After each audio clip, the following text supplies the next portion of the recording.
Did the little pop-up come up for you all? Yep, looks good, Janet.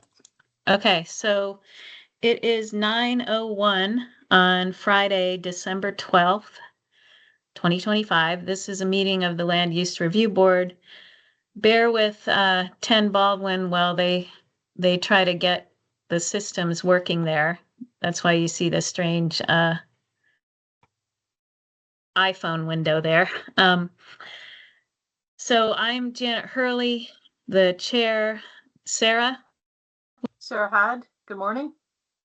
Alex? Alex Weinhagen, hello. And Kirsten? Kirsten Sultan. Okay. Any changes to the agenda by board members? Nope. Okay. No public, it looks like, right, Pete, still?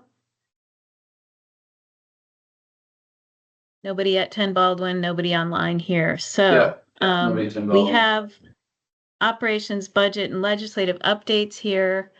Rachel, do you want to give a quick update on the budget transmittal that was made this week? So I think, yes, I'm happy to do that. We are deep in budget season. Last Friday, Sarah, Pete, and I had a meeting with finance and management about the budget that we proposed. And they recommended that we revise our submission specifically related to the new general fund request for funding 2.5 year for 2 positions that were converted from limited service to classified status. That always feels like a tongue twister to say that well, but I think I got it right. Ultimately, what they asked for in a revision was that instead of including that new general fund request within our base budget, which was how we submitted it originally in October, they wanted us to have it be a standalone base initiative request. So a base initiative request is basically any new request for funding support for something like new programs, and it goes into a list that finance and management looks at, our requests along with requests from other departments. I think that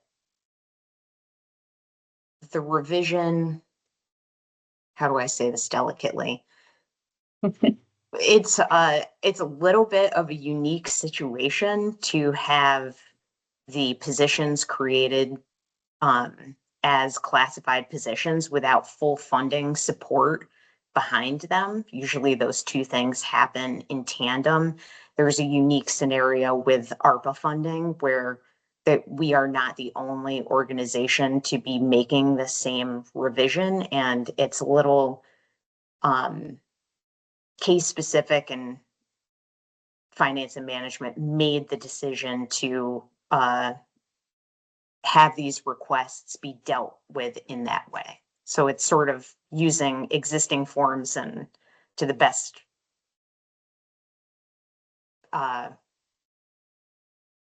using the existing format, to deal with this case study, if that makes sense. Right, and we're not the only part to that case study. There are other ARPA positions that are being converted in the same way, and this is the way F&M wants it to happen. Correct. Alex, go ahead. Thanks for the explanation, as torturous as it may have been. So my crux question is there another step is there another step to determine whether this will be included in the governor's proposed budget, or do we just have to wait and see until that budget comes out in January? finance and management should make a decision about this base budget initiative and let us know. And we will have to potentially revise our submission again and resubmit.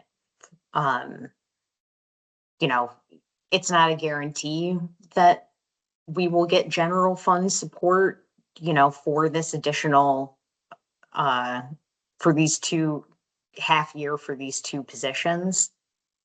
That's something that I think finance and management will come back to us with a decision. I would think next week we would know the Okay. answer to that. In addition, we will have to revise the budget one more time because we still have internal service fund charges, which are basically state to state charges. So paying things like insurance or human resources support. We have all of these state to state charges that we pay. And those are, to start the budget process, those are included as estimates. And they are firmed up in mid December, and we need to revise our budget to take the estimates and make a final, replace them with a final number. So regardless, we're going to be revising the budget one more time. And I believe that this decision item for the funding for these two positions would be incorporated within that revision. Does that make sense? Okay. That's helpful. Keep my fingers crossed for another week or so, and we'll see how it shakes out. Anything Okay, thanks. else that I didn't cover with that, Janet, that you wanted to? Okay, Nope. Thank you, Rachel. okay. Thank you for being on top of this at all times. Thank you for following a fast talker at FNM too. I got some practice at it. so. Yeah. Okay, anything else under operations or legislative today? No. Okay, Alex. Yeah, I'm just curious how the move-in went yesterday, Rachel. My sense from stepping into the Montpelier office in the middle of that was that they hadn't, like, it wasn't all done yesterday, right? There's probably more to be done.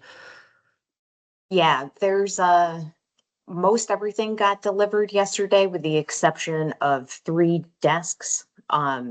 They did not have all the components to construct or build the 3 L-shaped desks that we wanted. So those 3 desks are one in Jenny's office on the 3rd floor and the 2 hoteling stations in the room right around the corner from where Pete is sitting right now. They're going to come back in January to install those. But everything else was delivered. And so it's good. One more checkbox on the list there. But yeah, Yeah, Alex I saw came in Catherine. in the middle of the commotion. So anyway. Well, and I came back at the end of the day, and visited with Catherine, and she demonstrated her standing desk that I had no idea it was electronic, that it was just a push of a Oh. button and the desk would go up and down. That I was mind blown. Very, very. Okay, so our return to office, we're not quite there yet, and I leave that to Janet anyways, but I was just curious about Montpelier and it's not quite there yet. So just one other question on that, Rachel. For Essex, it sounded like you were still waiting to hear from A&R to be able to make final decisions. And are you still waiting? And Yep. We are, but I think we've been Janet and I have had a conversation earlier this week, and I think we're getting close to having some final decisions. And keep your fingers crossed. Yeah, I keep your fingers don't crossed. think I'm ready yet to really say anything, but I'm encouraged about an outcome. So Yeah, great. Thanks for the update. I'll keep my fingers crossed and toes too. yeah. thank you. Okay, are we ready to launch into item E on our agenda, discussion and possible action on the Northwest Regional Planning Commission pre-application response? Okay. I will again share screen on this and let Kirsten facilitate discussion. So let me do that.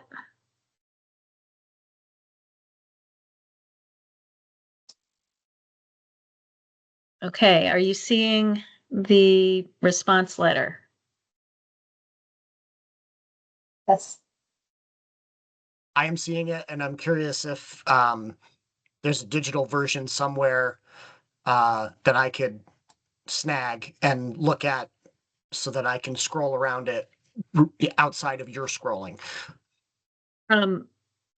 Yeah, in the do you know where the NRB board applications?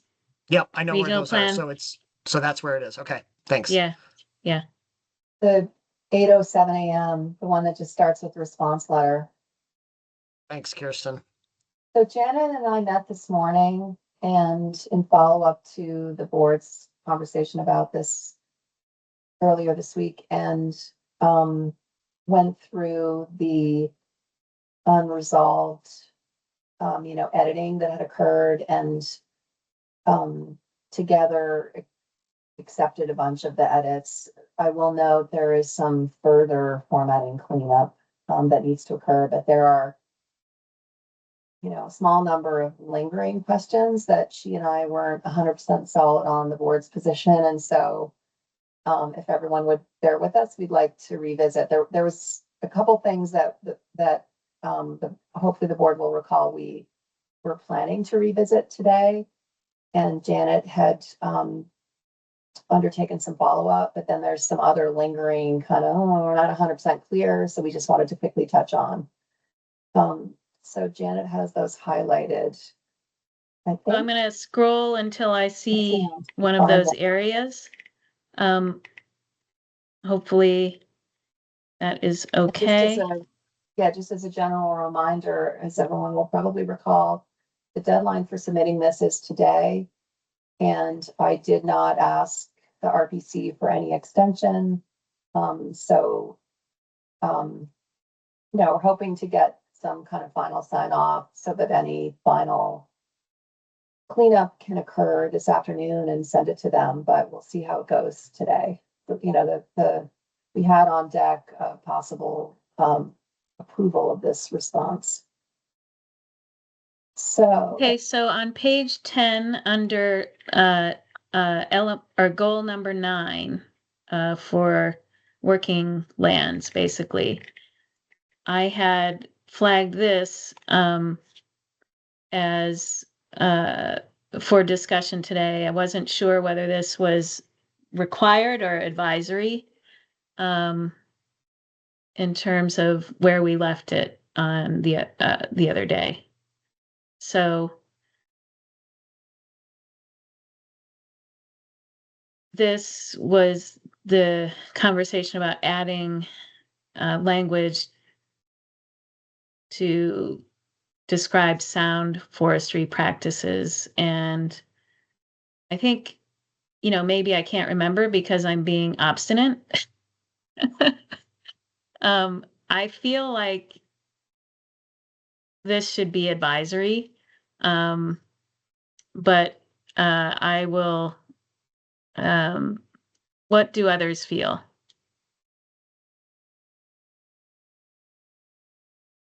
Sarah? I agree. And I think that was where you and I were, what we were expressing the other day, but I think Kirsten and Alex were expressing that it was more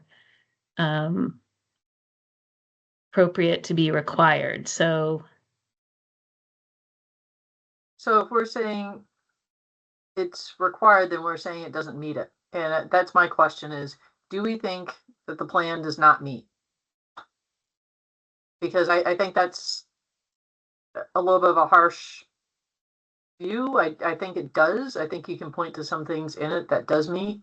And I think we can strongly advise, but I don't know if we need to be overly prescriptive.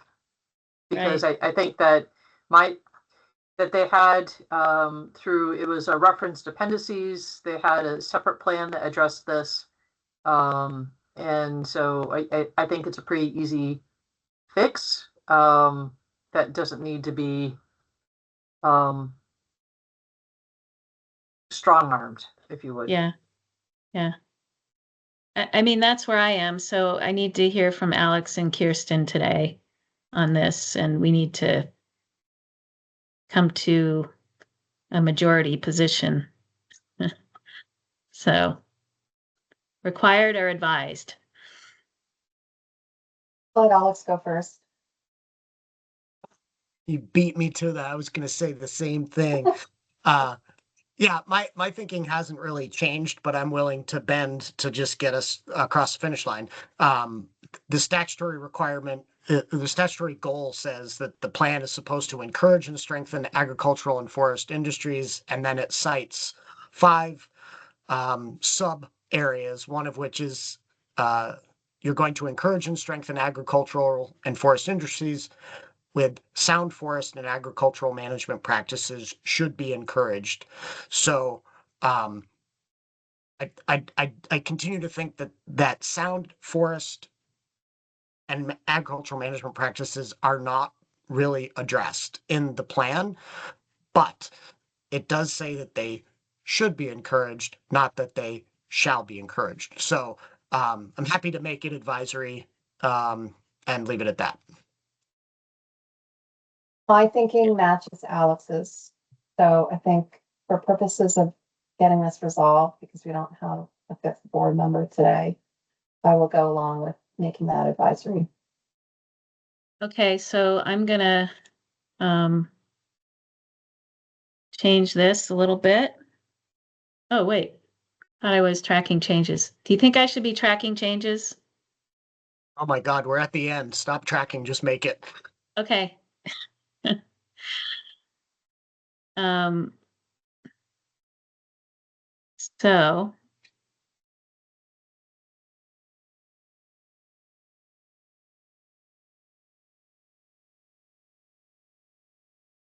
I'm just changing this to advisory.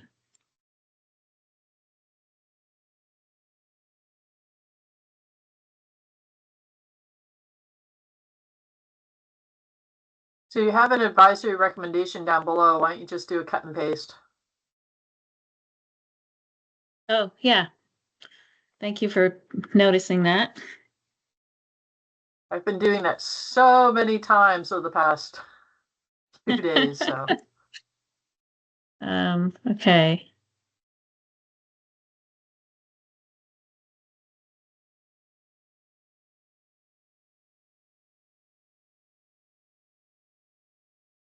And I'm going to delete the thread here. Okay, moving along.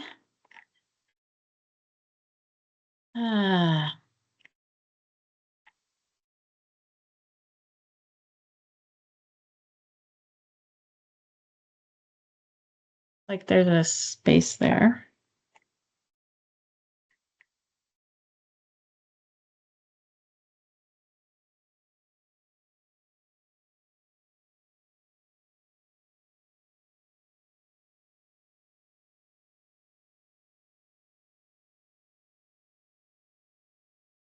Hope you're not getting too seasick.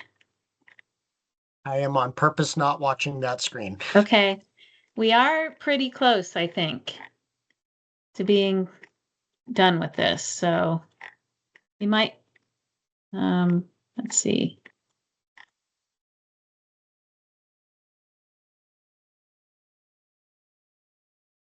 See a comment on page 21, natural resources Oh, element. huh, I missed it. 21? Yep. Oh,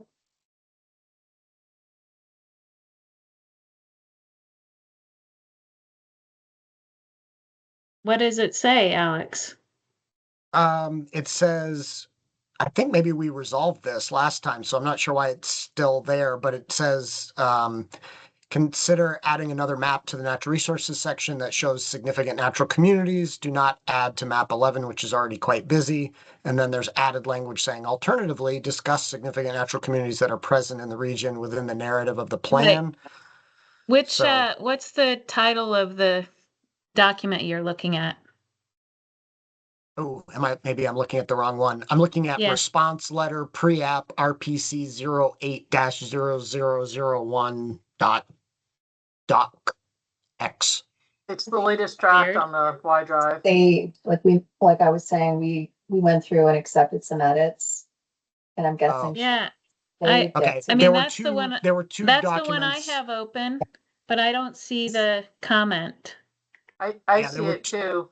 There were two documents on the Y drive. One had the 8:07 timestamp that Kirsten mentioned, and then there was one that was 8:10 a.m. but had a different title. So I Oh, went yeah, with the no, that's- 8:07 one. Yeah, okay, so you're in a different document than I am, which doesn't have a timestamp on it. It's the working document. So I Okay. was saying it hasn't been saved yet. Yeah. Oh. So, Janet's got the working document open it and hadn't saved, so that's why you're not seeing it. I believe. okay, I so, will stop yeah. trying to look at a separate document and focus on the nausea-inducing scroll. Okay, sorry. Janet can save it and then Alex, like close, Janet save, then reopen, would resolve it. Well, I mean, you can open this one. No, You just we can't make, you You- can't? You can open a you just- copy. Yeah. Okay, Okay. But we're almost there. There's not that much left. gotcha. Okay, here's the big issue. Greta has her Under, hand raised. oh, Greta. Hi, did I just see up there was requested revision instead of required in terms of what the use of that term on this page that you're at right now, maybe a little bit further up? Oh, yes, Is that meant to So- be required? yes. It is, I believe. Thank you for Yes. noticing that. Maybe do a global search, Yeah. Janet, or Yeah. Kirsten, when you get done with this and replace requested in most places with required. Right, because we had changed our language from how it was for the Rutland. Also, Okay. if I may, I think did I address verbally the shoreline issue because it's our mapped floodplain? Yeah, and I took out the reference, I think this is just asking if maybe it could be clarified a little bit where it's messy. You know, there are sliver polygons that don't, That's a little confusing as a required revision. oh. Yeah, I didn't mean it as required either. Okay. Actually, I think these are not required. Except for the roads one. What do you all think? Oh no, I'm sorry. I think this one should be advisory recommendation. Okay, thank you. And therefore, yes, thank you for noticing that. Glad you're here, Greta. I concur with that change. Okay, so for downtown and village centers, we had a conversation at our last meeting, and Kirsten and I have different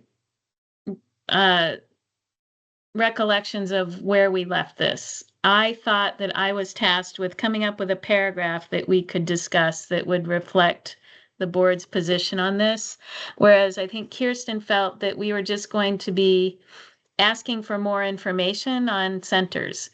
And my feeling is that we want to offer as much guidance at this stage as we can to our regional planning commissions, and that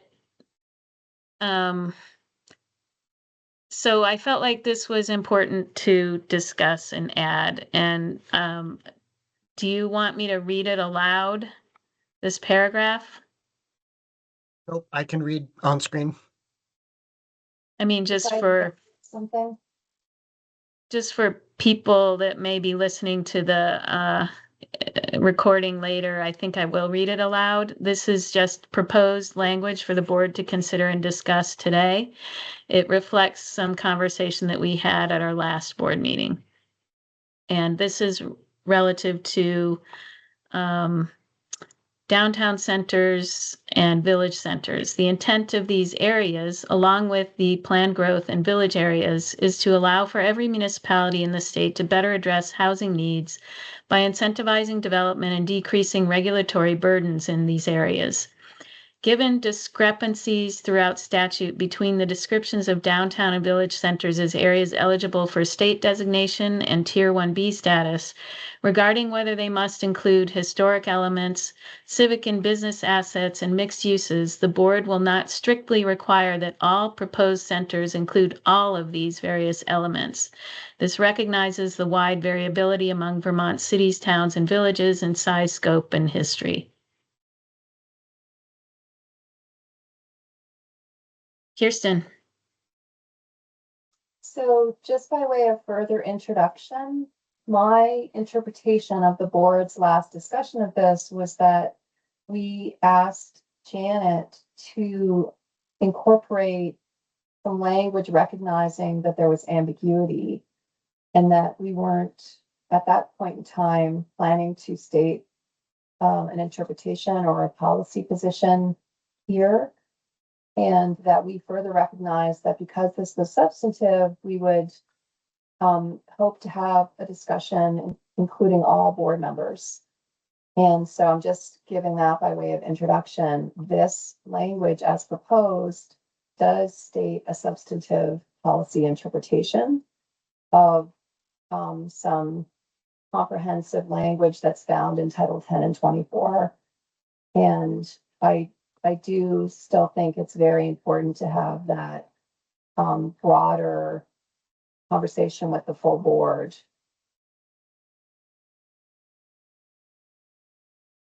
Alex and Sarah, can you weigh in on this? I thought that that was going to be a future time when we weren't reviewing a specific plan. So I think that, yes, we should have a additional conversation on this. I think we've also talked about the enterprise / planned growth areas. There are a few different ones.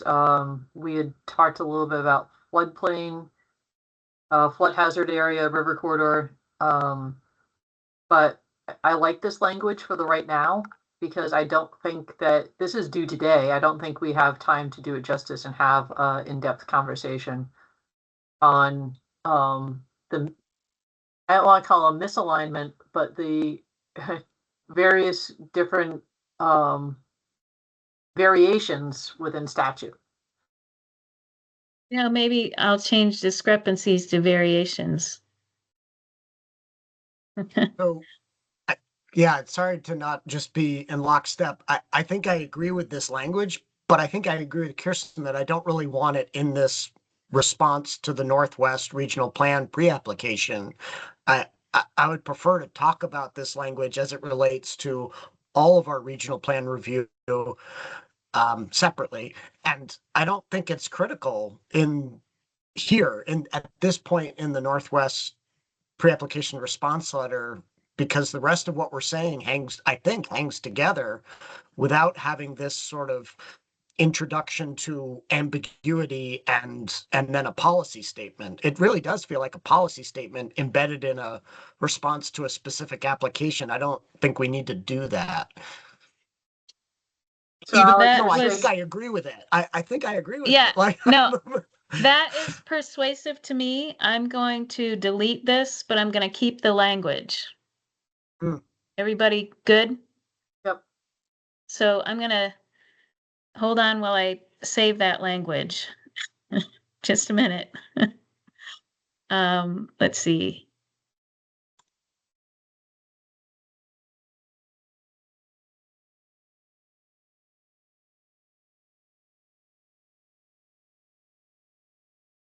Okay, I saved it. And let's move on. Get your sea legs under you.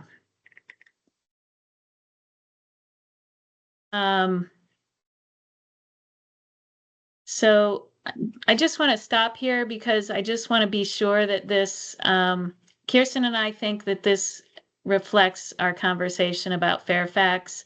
And we had a very similar conversation about Georgia. So if you could assess whether this language, the board cannot determine that the proposed South Fairfax Village Center meets the requirements for a village center unless suitable supporting information is provided. Based on review of available information, it appears unlikely that the South Fairfax Village Center can qualify. The NRPC may provide supplemental information to document and justify that the South Fairfax Village Center is a traditional and historic central business and civic center with mixed uses, community economic activity, and civic assets for further consideration by the board. Does that sound like it reflects our discussion from the other day adequately? So, Greta. Oh, sorry. Let's Nope. let the board respond first. Nope, Or you Greta, want Greta to go please. first? no, Okay, Greta. Greta, go. Okay, so a few comments on this. I find it a little ambiguous on exactly where the board thinks there's missing information or where the exact issue with compliance is. And number two, I realize you just took it out, but you just deleted a policy statement that said perhaps you do not require every single one of those listed items. And so I find that being a party to this meeting, I find that a little, I guess, unclear in So terms of one how the thing that- board would act. And then Yeah. I guess I have a few more items to say as well, but if you want to respond on. Yeah, let me just respond quickly. This does not include all of the, it doesn't include the eligible for historic. That's the one thing that isn't included in this list. So, the idea of a historic central business and civic center does not specify that there must be something historic that is eligible for the historic register. I think, Janet, the language that you just deleted said instead of an and, these are ors. So it's not a cumulative list. It's Right, right. Okay, so where's my and? Oh, and. Okay, let me change that to or. well, you have How's that? traditional and historic and civic. Okay, wait. May provide to justify is a traditional and historic.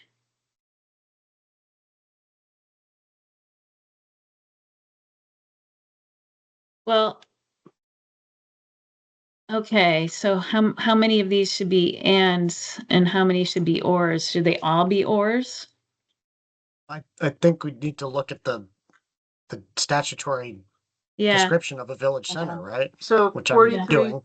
48A, 12A has historic and traditional civic centers and right, without a comma between. yeah. It's not part of a list. It's traditional and historic. Read it. These are the mixed-use centers bringing together community economic activity and civic assets. The downtown or village centers are the traditional and historic central business and civic centers within planned growth areas, village areas, or may stand alone. I think we So can it's take and. out this based on what you just read. And put an and here. Let's see.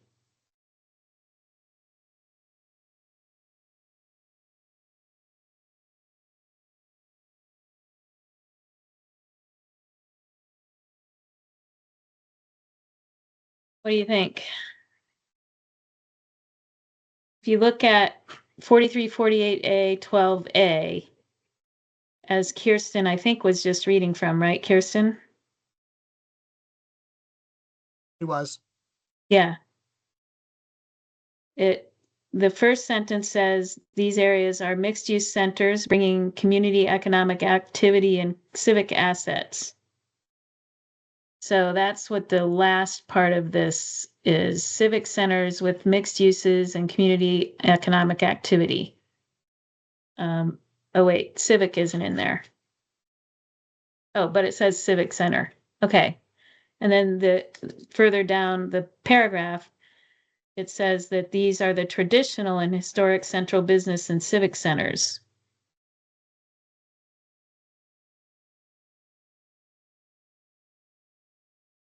So so this last sentence here brings those two sentences together with an or in the middle.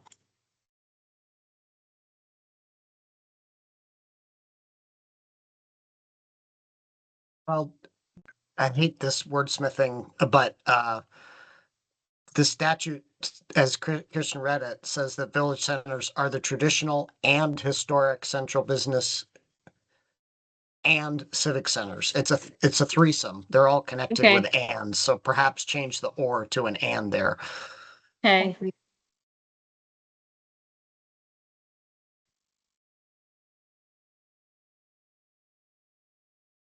So there is no or anymore. And that was what Greta was pointing out. Greta, go ahead. Yeah, I guess I was just speaking to sort of the consistency with the draft policy statement that was deleted. But I guess the other thing that I could say is I'd like to, in terms of the additional information and how it's presented, does this suffice? South Fairfax is a mixed-use village center that includes several businesses, the post office, Little League fields, and housing development. It is a second mixed-use center of community economic activity and civic assets in the community. The area was the first mixed-use and civic center of Fairfax in the early 1800s, known as the Plain. There's one structure potentially eligible for listing in the Natural Historic Register that is included in the town's existing historic structure survey. There may be additional. Is that the type of information that you're looking for? And would you want, like right now, the pre-application doesn't necessarily have space for documentation or additional information in this way. Are you looking for this information to be submitted in like a separate memo? Are you looking, because I think the existing pre-application just says this was completed in conformance with the VAPTA methodology. Yeah, so Greta, from my standpoint, yes, the information that you just spoke would be helpful to have submitted. And yes, I would recommend, if it's not easily inserted into the final application format, that a memo that addresses the specific issues raised by the board and our response would be helpful, yes. So, yeah, but I continue to think, sorry, go ahead. I would say that it could also be part of the checklist.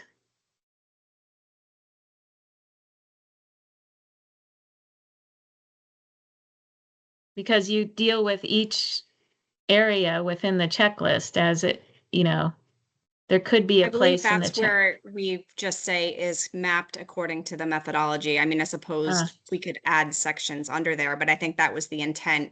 But okay. I guess the other thing that I think that would be helpful here is to specifically hear from the board where and why does it not currently meet statute. You're saying we need more information to determine, but you're not saying why it does not meet statute. Right. So Greta, or Janet, if I may. Well, you're facilitating. Sorry, Sure. because I'm sort of looking at the document. So Greta, I agree with what Alex just said. The caveat being, the board will have to consider the specifics, expanded submittal And, I think what I heard you just say is that there's one and potentially more structures that are potentially eligible for listing. And when I look at Title 245803, there is an element that identifies is listed or eligible for listing. And so I think this may be an important detail or may not, but I think that's, yes, some of the, like the expanded information of the type that you just referenced would be exactly the kind of thing that I, as one board member, would be interested to understand, to receive and consider as part of the final plan submittal. And where I it understand. appears And I in the guess I was, documents, it could be a memo, it could be an attachment, and would welcome that. yeah, I guess I understand the request, and I guess I'm just asking for why it's requested here and not for other village centers. And I don't feel like that's clearly explained. You're saying we need more information to justify, but why here and not in other areas? And so I I guess think that's it- what I'm looking for. Right, and I agree that our paragraph should explain when there is a request, when there is a non-advisory request for a revision, that the paragraph should explain, and I think it probably, I don't remember whose comment this was, but the highlighted sentence there might be that. And so I am I wrong? Was it you, Alex, that had concerns about this part of Fairfax, or was it someone else that maybe it didn't meet the requirements for a center and should rather be a hamlet? I do have concerns about that. Yes. I don't know if I was the originator of them, but yes, I have concerns about that. And I'm happy to talk about them. So Greta has some more background. I don't think that today we are going to expand this paragraph quite the way Greta would like us to, with more of a list of the reasons why it doesn't, it appears unlikely to meet the requirements. But I'm happy to just speak my mind on it now so she can take that back and think on it. But Sarah's got her hand up and I would defer to her right now. Sarah? So I'm trying to not participate specifically in Fairfax. But I think what I'd like to do is talk to sort of the broader way that this is being applied, and the language that was removed before, I think might be helpful in the sort of larger like planned growth area or something like that. I think we need to include something of that nature, because I think what Kirsten recited in terms of the linkage to 5803, the language that you proposed, Janet, sort of states how we as a board are applying 4348A12, which I think is needed. And I think that will guide the fact that the language that was deleted, if you were to read it, says you do not need to have a National Register or State Register historic building or area. So I think that would be helpful guidance, maybe as a preamble within this section, so that areas that you have, whether it's Georgia or another community, has that sort of informed, like, all right, so here's what we're looking at, here's what we need to do. I think that would help make things clearer, because I don't like providing the RPC a lot of ambiguity. I think that we as a board agreed on something, and I think we should state it in the response letter.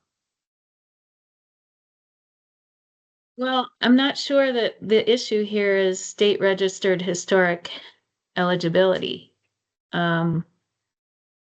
This sentence is suggesting that the area is really just a commercial strip, right, Alex? Is that kind of what?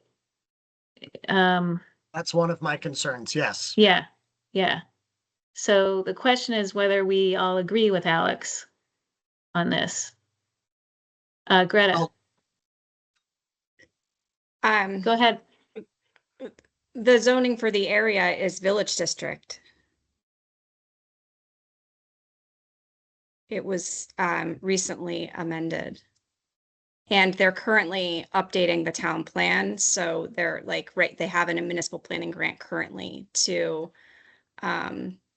amend the future land use, but the zoning for the area is village, it's intended to be a village area for the community that's mixed use. Yeah, so just to flesh out a couple of my concerns, if that's helpful. Yes, part of it is the existing commercial use. Part of it is the size of the village center. It's exceedingly small, and because of that includes almost entirely commercial use along with the ball fields. But a big part of it is also the proximity to the actual village center of Fairfax, with its planned growth area around it. And from a sort of functional standpoint, it doesn't, this appears to be a supporting area to the actual village center of Fairfax, and not a separate village center of its own. And if you remember, I had a very similar concern with regard to Fletcher, and Fletcher's two village centers, one of which was tiny, included one historic building and essentially nothing else, just a third of a mile away from, the actual village center of Fletcher. And this feels very similar to me. So those are some of the reasons, Greta, that I'm cautious about this meeting the village center designation. But everything you're saying, I think, helps make the case for us to consider that anew when the final application comes in. So just as one board member, yeah, your suggestion about a memo that says the board expressed doubt about the South Fairfax Village Center. Here are all the reasons why we think it does meet the statutory intent and should be mapped as a village center. Be happy to see all those in the final application. Okay, Are I you guess seeing the map or the response on the screen right now? Map. Okay. just to respond to that, sorry, I guess I would just say, yeah, just as if we can be clear on where you currently, like what you just said is not in the draft letter in terms of the distance, and so just being clear on where the board feels that it is falling short would be helpful. Right. And one of the things here, so, it may warrant another sentence here, but the other thing that it says is, the suggestion with this sentence is it's too small, as Alex might have suggested, and maybe including a little bit more would make it more. But so there needs, I think we need to add a sentence if the board agrees with Alex here to talk about its proximity to so. Yeah, the size and proximity to the main village center area. I think we can add a sentence. Would that be helpful, Greta?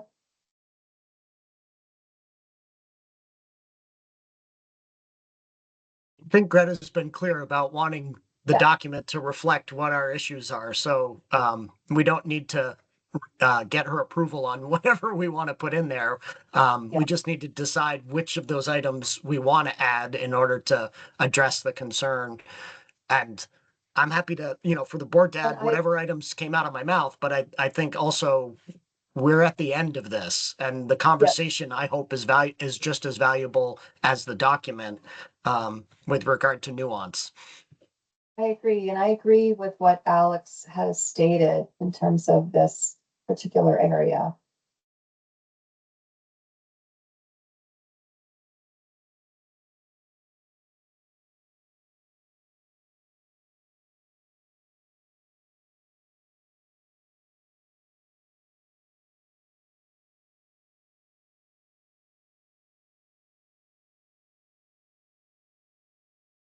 How about that?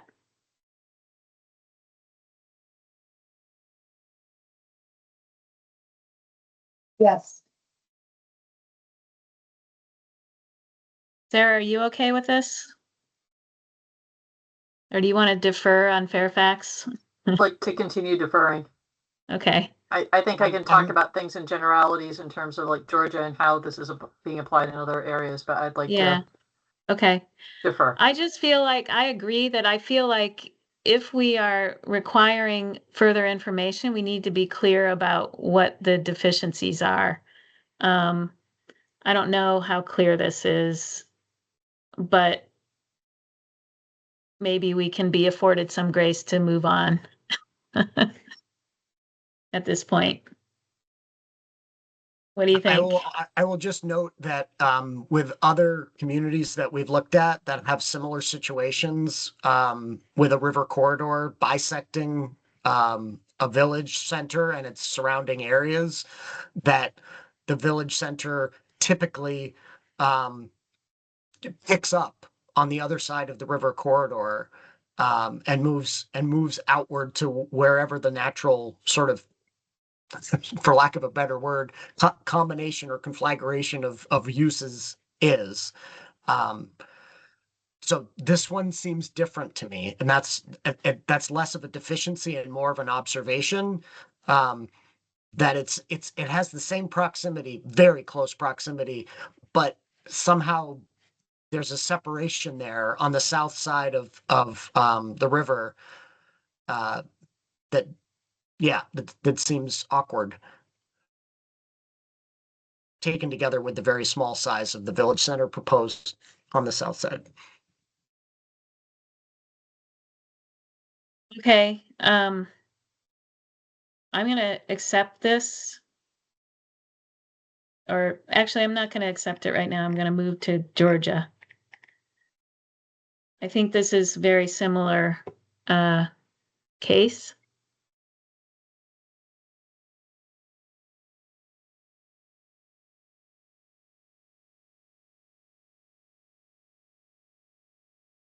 Betty has a question. Betty, go ahead. Yeah, I mean, and I guess, I mean, all the same comments. And I'm not sure that it's even helpful for me to sort of try to provide more information now as a way of sort of changing the recommendation. Is more information now not sufficient to change? Like, does it need to be submitted as a separate application? Like, do I have the opportunity of verbally giving you information now that would potentially satisfy the request for additional information? Oops, undo.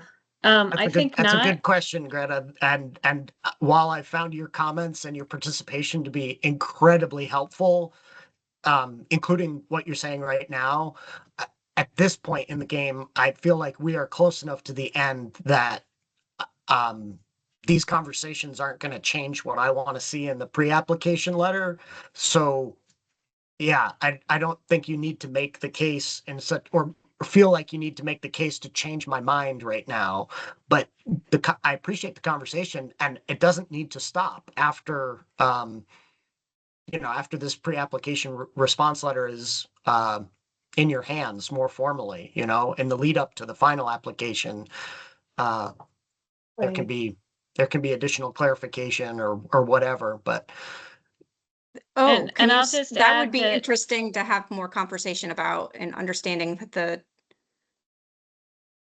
ways of getting feedback from the board in between pre and final application on what our final submission is. That, yeah, more information, please. yeah. And I'll just add that I think that we need to see the information in our database as part of the application so that these conversations here are supplemental to what the application on the record is, and that I'm agreeing with Alex, I guess, for that reason. Sarah. So I think to be more clear on this one is there was a site visit. There was some additional information that was provided at the site visit that wasn't provided at the pre-application meeting that I think was the sort of information that the board is looking for. So what I do is I think that's provided by a municipal official is I'd encourage you to work with that municipal official to provide that information as part of the final application.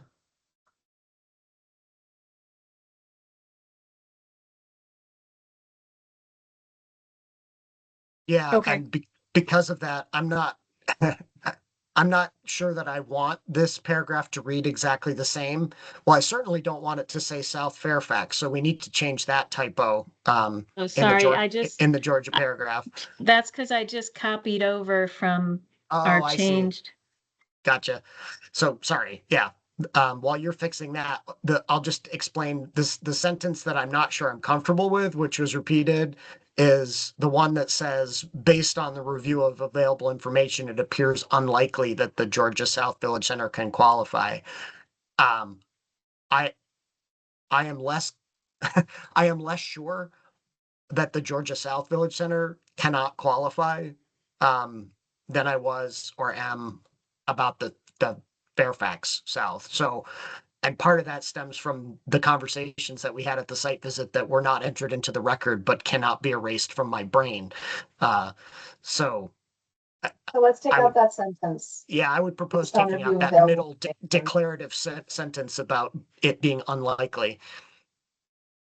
I just want more information on the record in order to feel good about making that determination with final. Greta?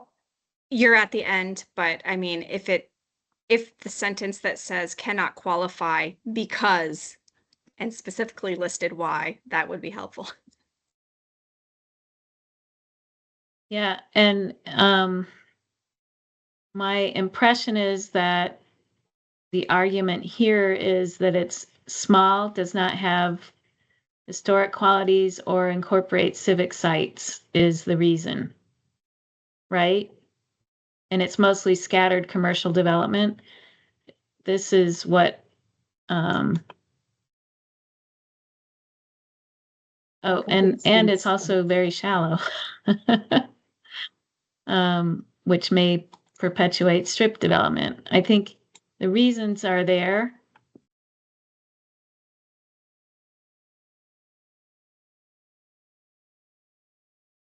Go ahead, Sarah. Janet's looking at the document, so we just got to Oh, jump sorry. Yeah. So we'll just throw decorum out the window this morning. It's fine. But I think to that extent, I think the board had gone with a lot of our conversations previously was, sir, tell us more. We're not saying no. We're not saying it doesn't meet. We're saying, please tell us more. And so I don't think that this reflects, I just would advocate for that to be more reflected in some of the language that we're proposing, I guess. So this one doesn't say that it doesn't meet. It says it cannot determine that it meets. And we took out that other declaratory sentence that said it appears unlikely. And do you want me to take it out of the Fairfax paragraph too? I'm fine with taking it out. I agree with Sarah that, asking for more information is fine without, exhibiting a negative disposition on what is just a pre-application. Yeah. So I took it out in both places.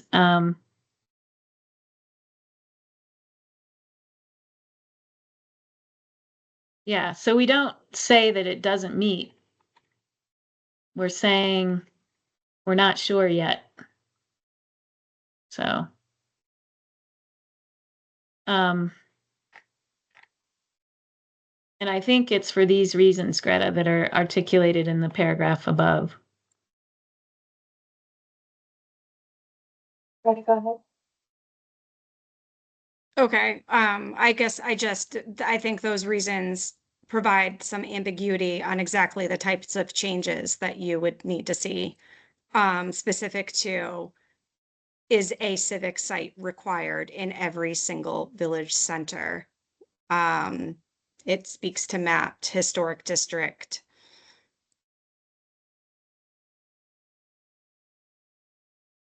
I don't think Also, that level of specificity with the reply.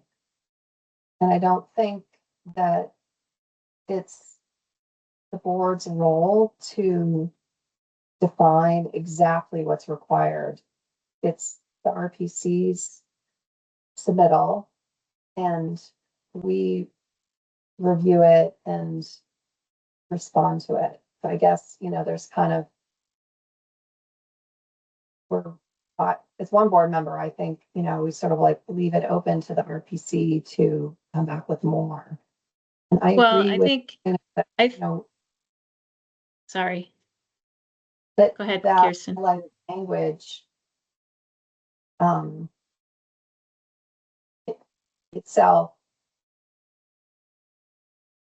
underscores, the characteristic that we're saying we need more information.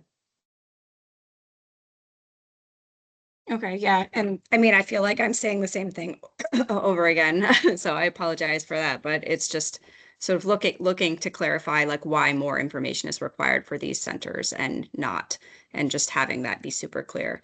I do Yeah. note that it says that complete streets should be addressed, and that's not something that is a requirement of a village center.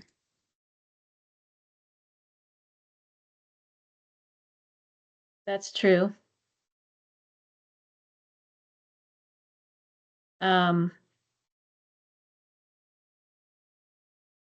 Not that it's not addressed or shouldn't be. I mean, it is addressed as part of, I mean, that's a We PGA could say could be. issue.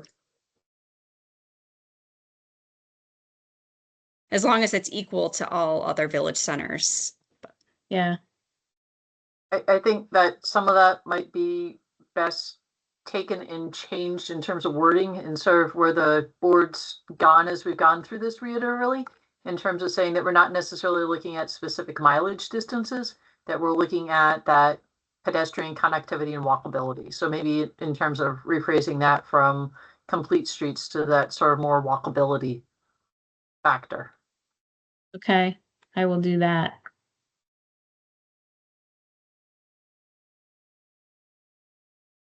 I just want to say, Greta, I appreciate your needling us about specificity with regard to what we feel are deficiencies as a quasi judicial function of this board. I agree with you. It would be best if we did provide as much specificity as to what we think are potential compliance issues as possible. So I appreciate that encouragement. I would say that the fact that you've heard us talk about the need to have a broader conversation about which elements as described in the downtowns and village centers need to be present in order to meet the statutory intent. Like, we're going to have that conversation outside of Northwest Plan, and you might want to join us for that, or you might be interested in just having us forward to you whatever it is that we come up with after, based on that conversation, and that might help you in your response with the final application. Okay, thank you. I think I still like for a village center, I think the walkability sentence doesn't really match up with the eligibility requirements for village centers and what other village centers have. Not that it shouldn't be, but I just don't know where in statute that specific requirement Right, it's more is. for the village areas. There are some PGAs. Yeah. Yeah.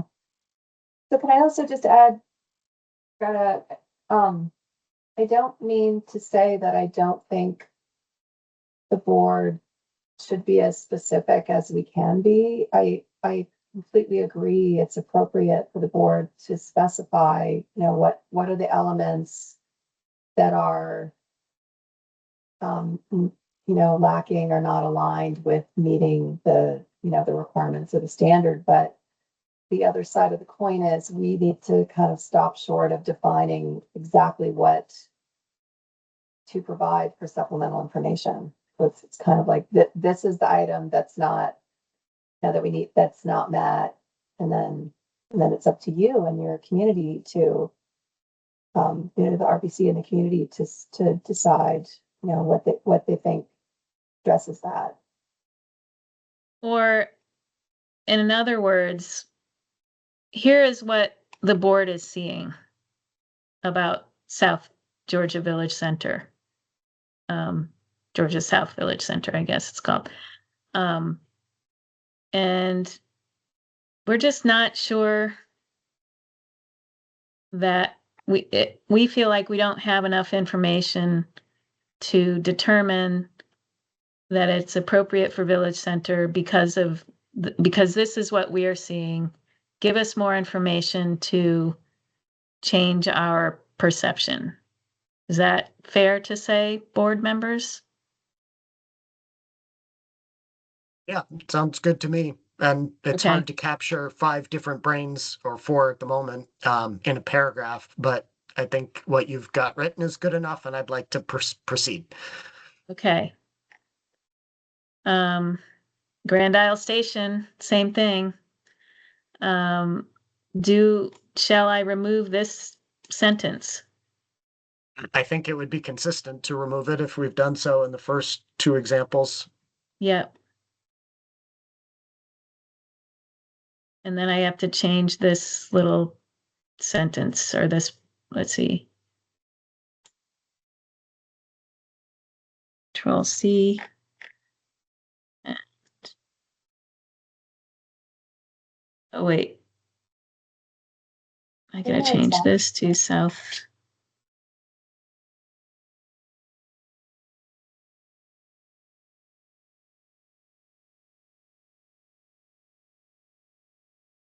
Grand Isle Station, is that this Yes. one? Okay.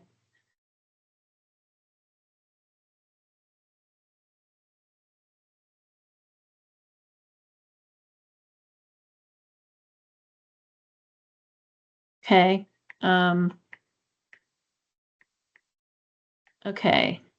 Verify board is okay with wetland recommendation. This is for Isle La Motte. We discussed this the other day. We looked at the map. If you want, I can revisit that. Yeah. I was understanding all of the elements of the board's position with respect to Isle La Motte, except I wasn't 100% sure about whether or not the board wanted to make specific reference to the wetlands. Sorry, well, sort of the audio was funny. I didn't hear the last part of what you just said. Just saying that from my perspective, as someone involved in following up the last board discussion about Isle La Motte, I was clear on what the board's position was as of that last discussion, with the exception of whether or not the board wanted to make specific reference to wetlands. In terms of an advisory recommendation, did the board want to recommend that the RPC consider, reducing that western edge that Janet just showed on the screen to eliminate a larger wetland area? I thought they were eliminating one of those parcels because it was a conserved. No, Peace. not Isle La Motte. That was a different community. Oh, okay. Grand Isle. Yep. Yeah.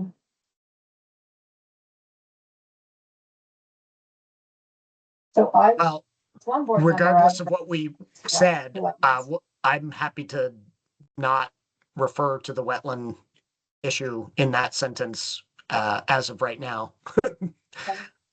Sarah, Janet? Two, I think I had comments about consolidating the village center instead of spreading it out along the road. But I don't think it's well articulated in this response.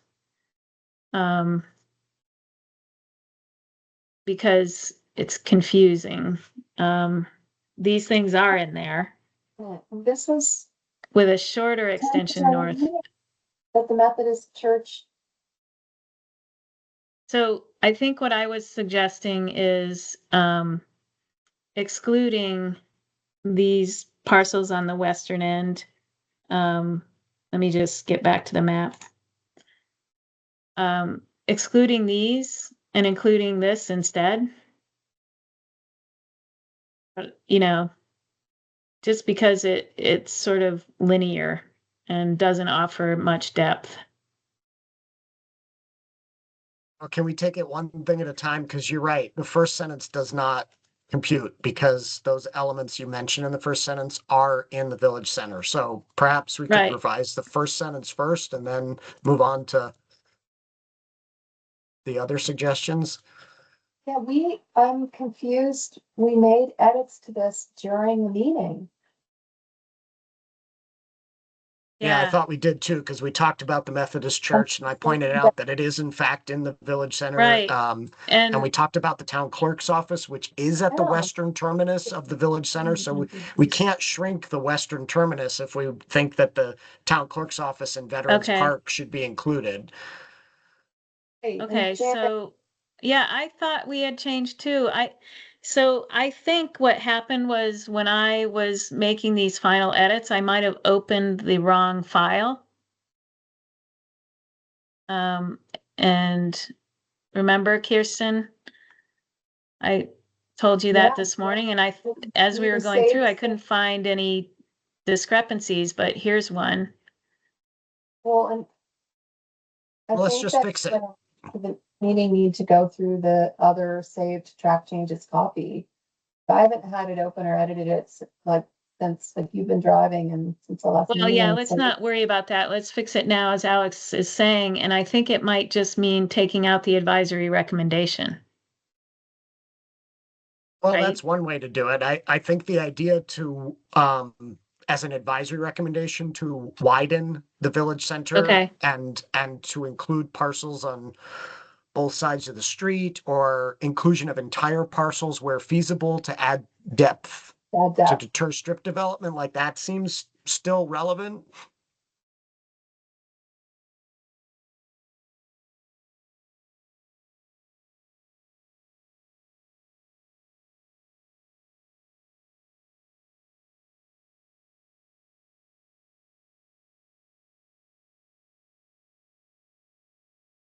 Yep.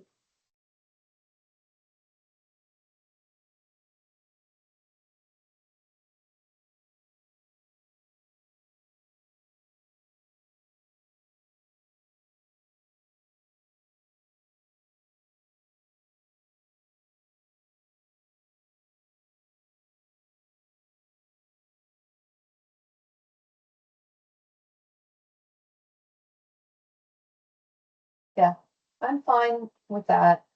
And I'm hearing Alex say he's not concerned about specifically making reference to minimization of wetlands, but what do others have to say about the wetland component? I think that's where we landed the other day, and we thought it was fine to mention that they're in there, but there's no reason for them to be taken out. I agree. Perhaps along those lines, we could be more specific, as Greta just indicated in this comment by saying that part of the reason we're making this comment is because there are some wetland constraints within the village center. So expanding the center to both sides of the street to add depth would help address the non-buildable wetland areas within the center.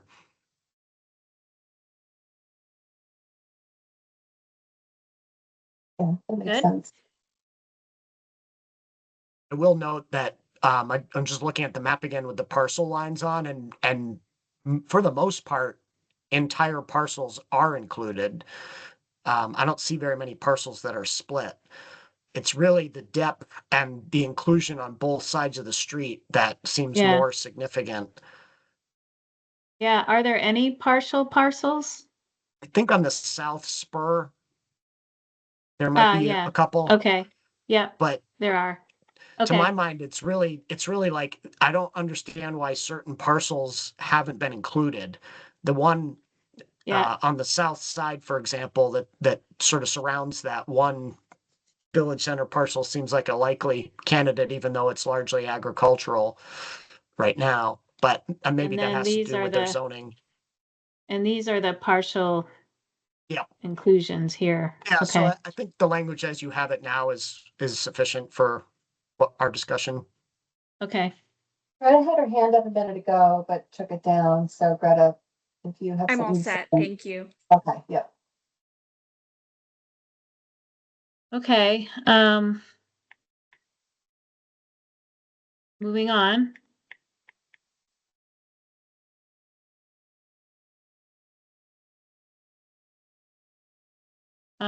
We made changes to Sheldon, and I just want to stop there and make sure that this, reflects the board's consensus view on Sheldon for village centers.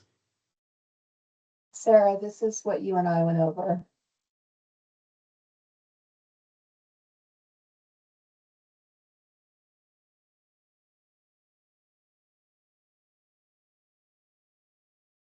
Is this, or I think it was under the village area as opposed to the village center? Right, This and one. they're together. I mean, Okay. they cross-reference each other. Right, okay. So look okay that way to just cross-reference? Okay.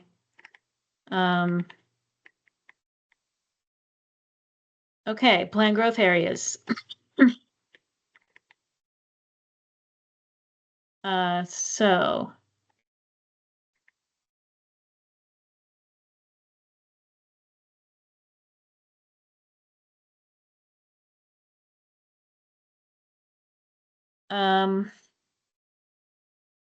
We're asking for more information on Richford. Do we make the statement above that, or should we make the statement that we made with others that we're not prepared to determine that it meets?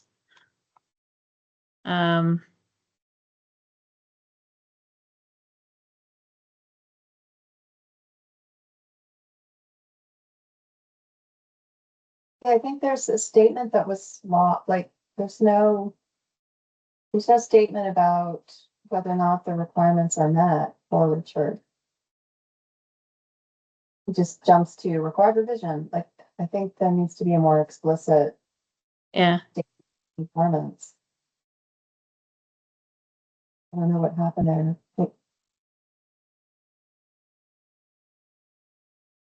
oh, it says here, local zoning, plans for growth, and walkable distance information is needed to evaluate and support the extent of this proposed PGA.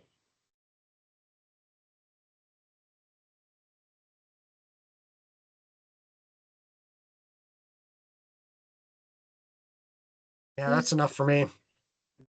Should it be where it is, or should it be, yeah, and then it's just as described above. I guess what I'm asking is, should we make that same determination, or should we say the same thing about the board needs more information to make a determination? Yes. Who said that? Kirsten. Kirsten. Sarah, that's been your suggestion all the way along. I assume you feel the same way for Richford as you have for others, trying to couch the terms and please tell us more.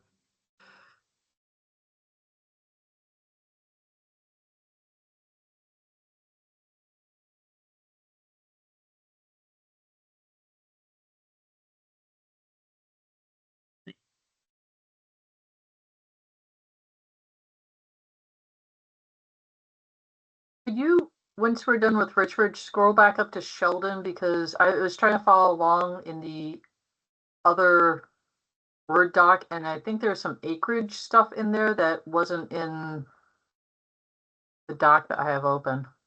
Okay.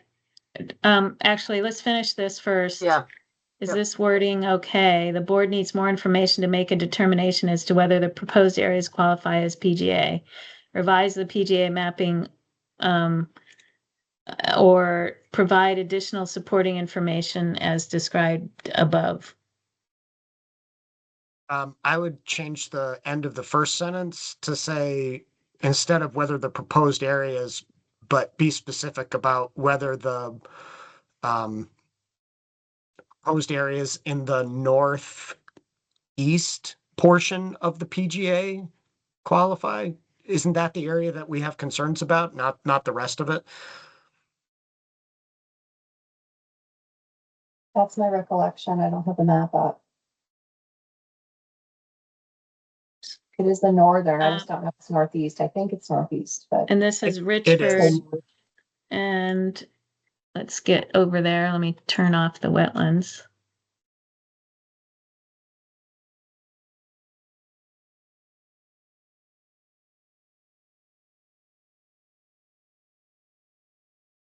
Northeast.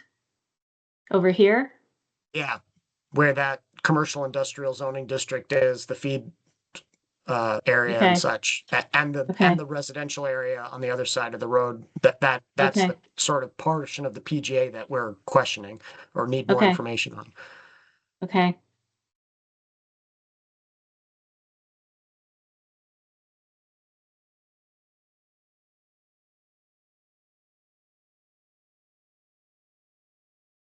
Okay, so is that good?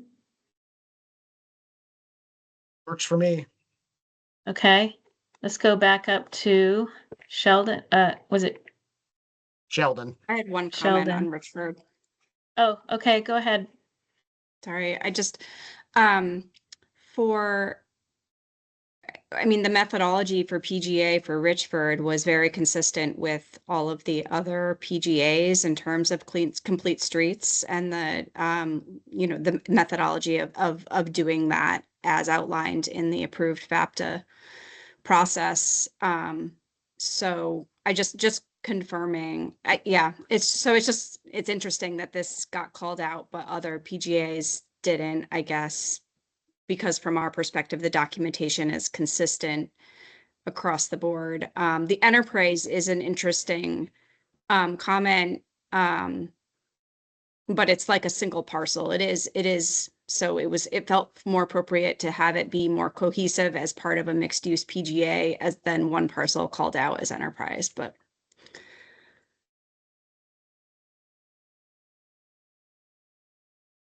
Yeah, And I think this goes back to when we have a chance to come up for air, having some larger board discussions about how, as we move forward and apply, I think this is another area, PGA versus enterprise, that we should have a discussion that's not necessarily specific or germane to a plan or an area, about how we're going to apply moving forward. So I look forward to that conversation in the future, and apologies if we're a little bit spotty in between, but Yeah, Um, no worries. It's just we need substantial area or enough area in Richford for PGA, so making it smaller seems like a hard decision.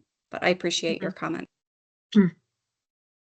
I think to Alex's comment is, we're not saying no, we're just saying, please help us, give us a little bit more information. And in some cases, I think the information's there, and thank you, Greta, for coming and providing a lot of this sort of as we go. But I think it's really just, if we're going to do findings by the time we get to final, it would be very helpful to have this information cohesively, to be able to reference. And the beauty of a pre-application response letter, in my mind, is that we call out the areas that we are having some difficulty with. And so, again, per your suggestion, Greta, a memo with the final application that speaks to those specifically and provides us with facts that we can cite to overcome those issues and have that included in the final decision. It'll just make for an easier and more defensible final decision. Because I see from our 10,000 foot level of, these are questions that we're asking of other RPCs. I think Alex had a lot of these questions in Chittenden County with whether or not enterprise areas were called out or included in PGAs. So this is something I think we're struggling with, not just here, but in other places, so. Yeah, and to be clear, in Richford, I actually initially had no issues with this PGA, but based on the discussion, I questioned the entire northeast quadrant, not just the commercial industrial portion of it, but the residential portion on the other side of the road. And it's not to say that I wouldn't be inclined to say yes to it on a final application with more information. It's just the conversation that the board had made me realize, yeah, I think more conversation based on additional facts and information would be helpful, given, yeah, I'll leave it at that. And Janet, you don't need to go back to Sheldon. When you scroll back up before I read what was there, it's fine. It's Okay. that what's in parentheses was in the other draft. Okay, so let's go back to, where were we? Richford, Yeah, so this is good. St. Albans. We're just pointing out what everybody knows. The the town plan needs to be, or the city plan needs to be readopted or updated. St. Albans Town, we're good. We were not worried in the end about enterprise area bumping up against planned growth area, right? Oh, we get to that later. Sorry. All right. This is for board discussion. Swanton. yeah, I'm pretty sure, I know that this was my suggestion initially, and we talked about it at the last meeting and agreed to eliminate it. So I don't think it should be there anymore. So should I eliminate all of this? And Well, I don't want to speak for everybody. It's just that was my concern originally, and based on the discussion, I remember thinking, okay, I got a little too nitpicky. Let's never mind this one. So unless somebody else picked it up and wants to keep it in there, I'm fine No, with I agree removing with it. Alex. I do too. Kirsten, you good?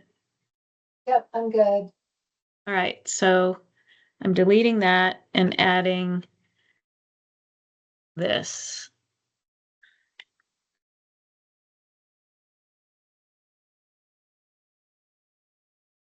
Yep. Good.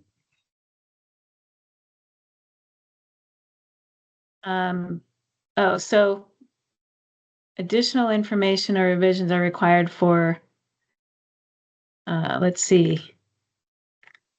How How about you many? just delete that sentence so we don't Yeah. have to count it every time. Yeah, that's a good idea. Can I? Everybody okay with that? With doing what? Deleting this sentence so we don't have to count them up. That's fine. Okay.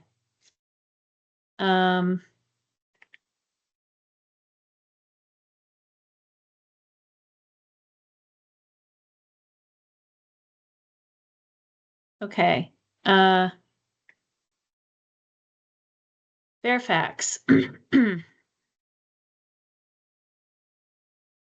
Village area around the south, oh, this should be South Village Center, right?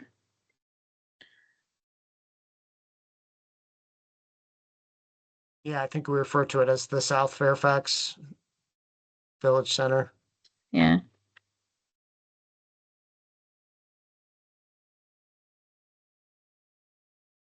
I don't really remember this going to conclusion on this ag parcel Yeah, required me revision. neither. Maybe we accidentally skipped it.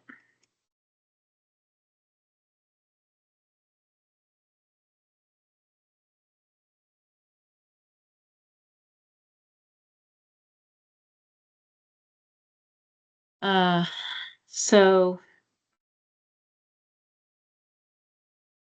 proposed village area around the South Fairfax Village Center extends approximately, includes several, well, this provides depth 2 agricultural parcels are included on the western edge. These parcels are zoned residential and not in keeping with the mixed-use zoning of the village center and village area. I think that should say. I don't recall discussing this. I It's not vaguely one of do. mine. Does anyone what- recall having this concern? Well, I'm looking at the zoning map within the viewer, and it is per the zoning map, it's true that those westerly agricultural parcels are in a residential zoning district. Is it I do low remember us talking density? about 1.5 acres is the minimum lot size for Oh, a single family, okay. and two Yeah. family is 3 acres. And I think maybe Greta schooled us a little bit on revisions that Fairfax had made to their zoning, or maybe Sarah did. Okay. I forget. Yeah, But Greta's got her hand up. Maybe she can help us Yeah. again. yeah, Greta, go ahead. Yeah, it appears that their 2024 zoning map perhaps is not the one that is used in the LURB map, and so that could be just an issue in terms of getting it up to the planning portal. I'm not sure, but they do have a village district that extends to that parcel in question.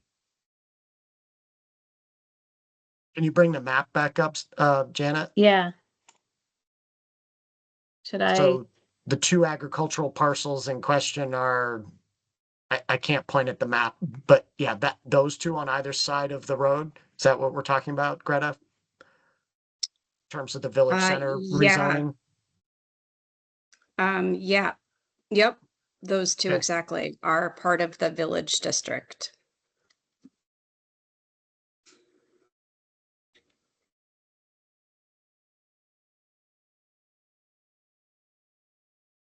They grow great corn from what I remember. Well, I mean, and it's So- appropriate to have areas for growth and future development in the planned growth area Absolutely. I and couldn't agree village more. area. Right. Um.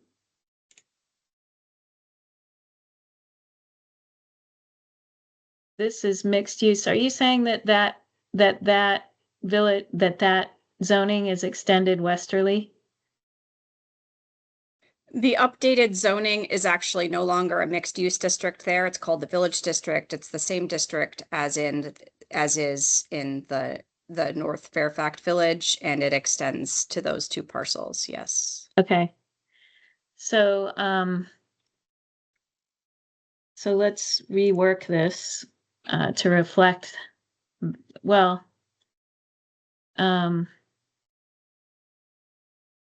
maybe at this juncture, we should treat this the same and just ask for additional information. Yeah. So.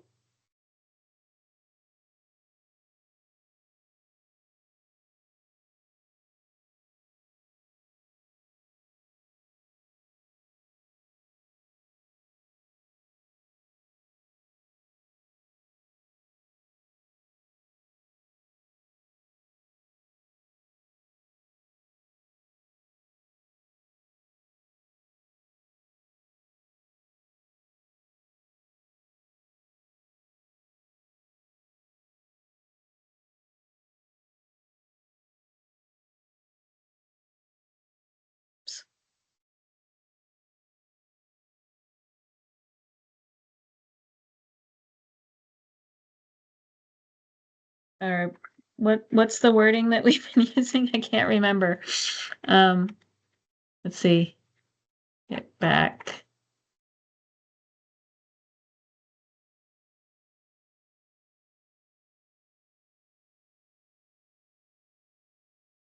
Okay, I'm just gonna copy instead of trying to remember. I will change PGA to VA.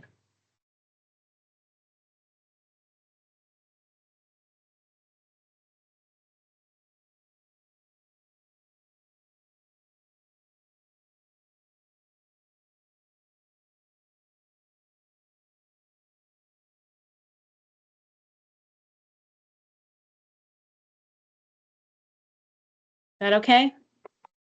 Well, the last sentence of the preamble appears to be inaccurate, right?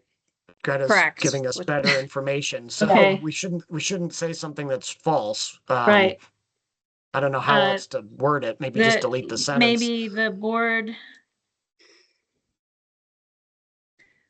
I mean, also the village residential district is a 20,000 acre minimum lot size and it's intended for higher density residential neighborhoods around the village district. And to me, it would be consistent with a village area to include some zoning areas that are a higher density residential district. Yeah. With some appropriate neighborhood commercial uses. So this seems to me an inconsistent required revision with what the statutory language is and how other PGAs are mapped. I think Or that all, VAs in this case. I think that all this would contemplate is that the RPC would submit the updated zoning information. I mean, yeah, and we took out the comment about residential only. It's not there, right? Yeah, I actually tend to agree with Greta on this one, but if the rest of the board members want there to be a required revision section with asking for more updated zoning information, maybe we just need to clarify. Oh, sorry, you do have it clarified. The board map viewer does not include recently updated zoning. Yeah, so maybe that's enough. Yeah. I trust we want Greta though, so if the to see it. zoning's changed, I'd be happy to not make a required revision here, but Yeah. I respect the other board members. I would be too, if we're comfortable sort of quickly making a statement based on what Greta just gave us for information. Sorry to say, but to be consistent, I think we need to just ask for more information because we don't, in our record, have that information other than It needs to be documented. Greta's. Yeah. So, I was just kind of wondering if maybe we could quickly do it here, but that's okay. okay, so the RTE site in Fletcher,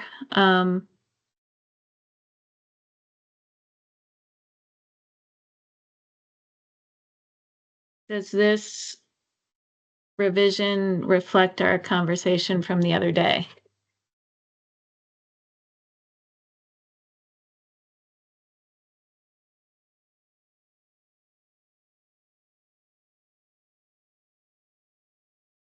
I think what you're looking at is the track change edit update to the document as occurred during the meeting. That's my understanding of the files as they've been saved, et cetera. So I think that it does, but if we can certainly revisit it. I think that does too. And Janet, I appreciate your typing while we're talking, but you have support and supporting within like 2 or 3 words of each other in that top sentence that you're still working on.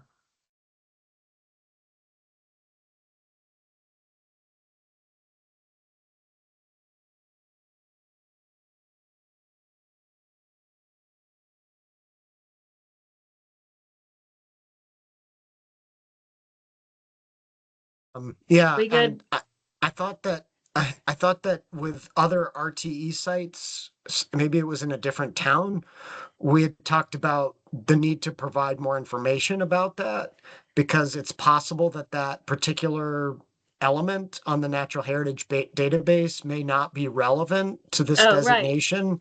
Right, so So don't I revise, but don't want them to or revise it. It I want just- them to provide more information to More information. justify whether or not there should be a change.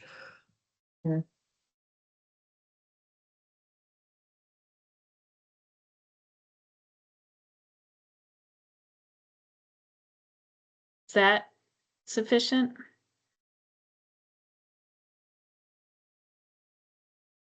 Revise short- the VA mapping or provide more information to address the RTE site. Good? Short and sweet works for me. Okay. Oh. Oh, that's right. So is it required or advisory? I can't. That's why this is here. I guess, is it required? According, or what do you all think? I think Should that it this be required or advisory?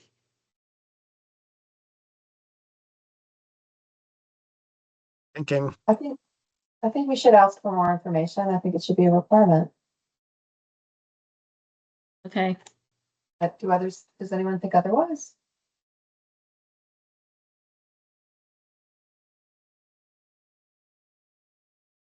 I mean, I don't see in statute where it requires us to assure that there's no RTE site in a VA, in a village area. That's why I thought it should be. So you think you would have it as an advisory?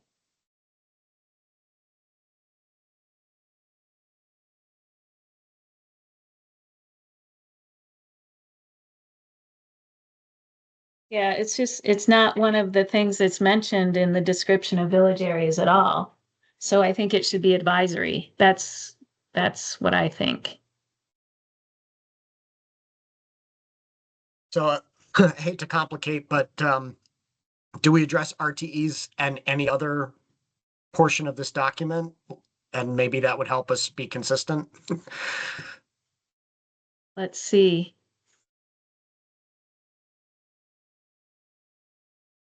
I'm fine with it being advisory. Okay, then can we just make it advisory? That's fine. This is the only place that it is mentioned. Yeah, I'm I okay with think. it being advisory rather than required for the reason Janet stated, that the statute Okay. doesn't call on us to. I think Okay. it was mentioned at Highgate, sorry. It was? Sorry, not Highgate, Georgia. VA. There's one other spot. Huh. How come it didn't find it? I'll just scroll down. You're almost there. Okay. Let me fix this though. We're saying it should be advisory.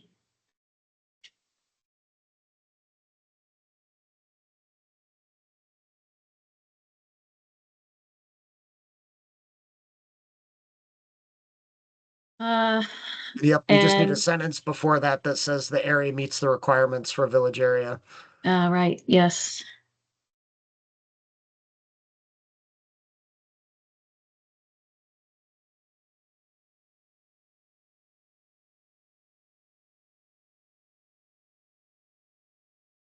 Is it okay to accept that change?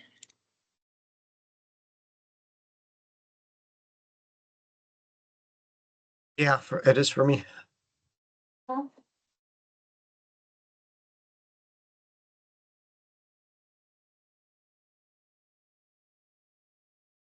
Okay. Franklin, Georgia. Okay, so this is similar. The statute doesn't require that wetland areas be omitted. Oh, and there is an RTE here. Okay.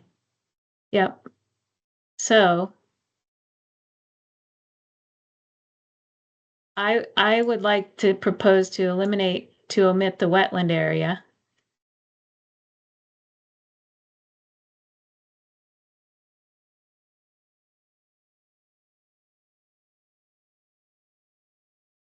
And then change the wording so that the RTE is addressed as an advisory.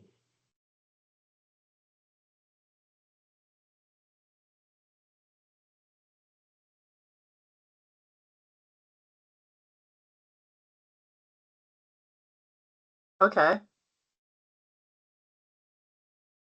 Is it okay to omit the wetland area? Omit the wetland area?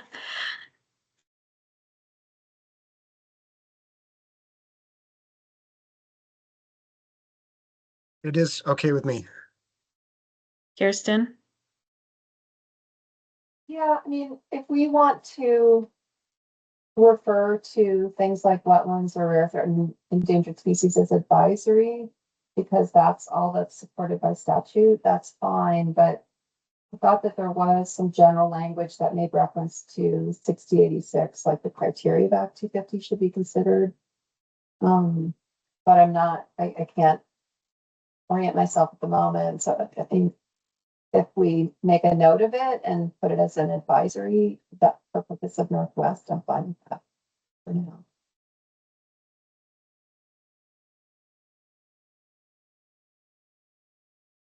If that's what the majority of the board wants to do.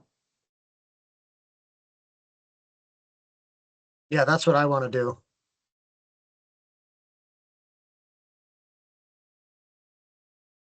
So, And apologies, I need to use the restroom. I'll be right back. okay, what happened? What was the other? Oh, here it is.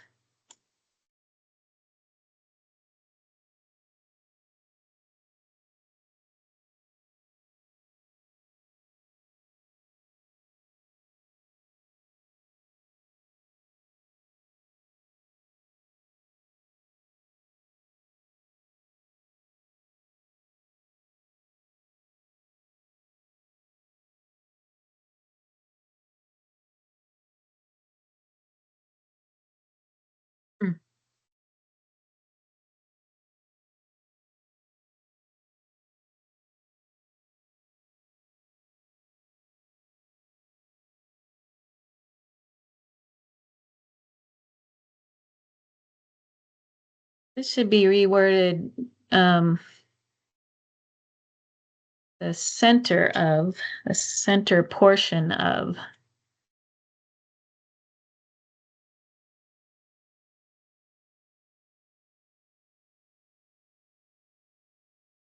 Well, no, I actually think it's called the Center VA from memory. There's two, remember? There's Oh, the okay, South so, Georgia and the yeah. So let me say the Georgia Center.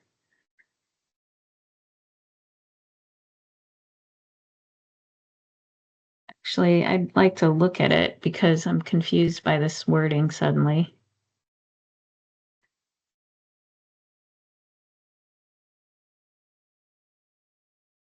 Okay, so this is the one we're talking about.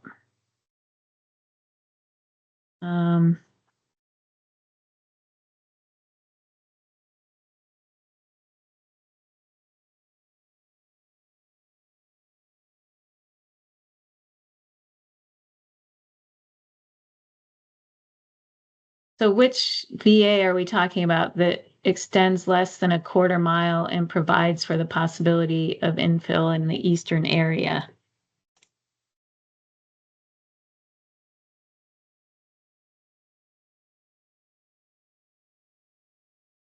Must be this one. Okay, so I just want to clarify that. Oh, I'm sorry. The I was on eastern mute. I area apologize. of Yeah, the I was confirming it's the one that was named Georgia Enfield. Center VA.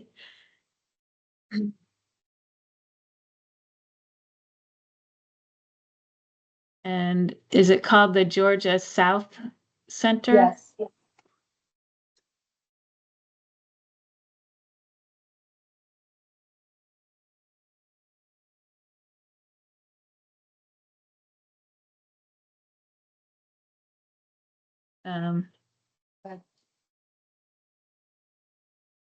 This one gets confusing because the one is called Georgia Center and the other one's called Yeah. South Georgia. And so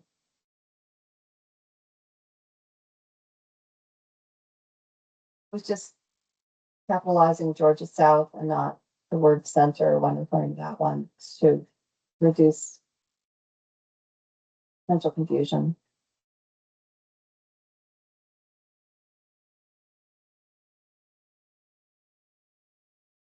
Well, I guess we don't need to say it that way. We can say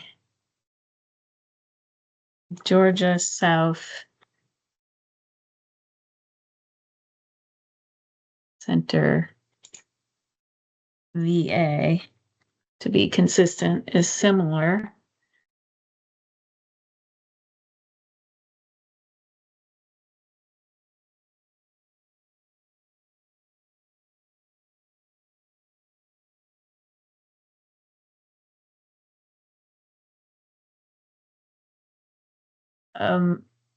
This is still confusing to me. I don't know whose comment this was, but I'm unclear as to how to clarify it because are we where's Main Street? Greta, are you here? Main Street's Route 7. Hi, yep, Main Street. Is this Route 7? 7? Yep. The north-south one, yep. Okay, so there's no Main Street down here.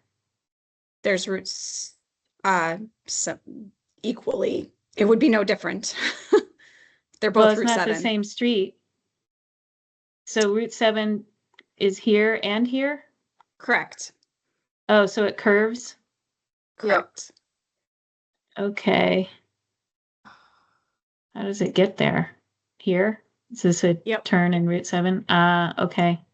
Okay, so I don't know whose comment this is but can you help me clarify it? Because it's very confusing. Where is Plains Road? That's up in Georgia Center. Okay, so somehow we've jumped around between the western think you- portion. So the Georgia Center Village area extends north to a logical terminus and includes the school. The eastern area of the Georgia Center Village area extends less than a quarter mile and provides for the possibility of So- infill. Janet, those are my comments, and we could stay on the screen for a minute. I think Yeah. it was supposed to be the south end of the Georgia Center Village area is similar. So the south end, not the southern. Okay, got it. The south end. Okay, let me take out this. The south end of the Georgia Center VA is similar. The western portion extends along Plains Road and northerly buffering the Main Street. So what do we mean by the Main Street Village Center, though? Sorry, that should be the Georgia Center VA. Okay. Buffering the center. Let's just say buffering the center. How about that? Mhm. Does that reflect what you mean, Sarah? Yep. Okay. And again, I just did descriptions for Kirsten to try and help, but we Yeah. don't need to be so detailed. I mean,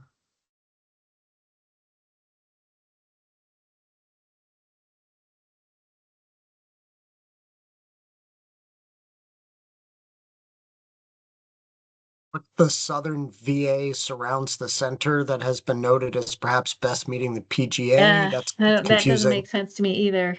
that sentence can come out. Okay.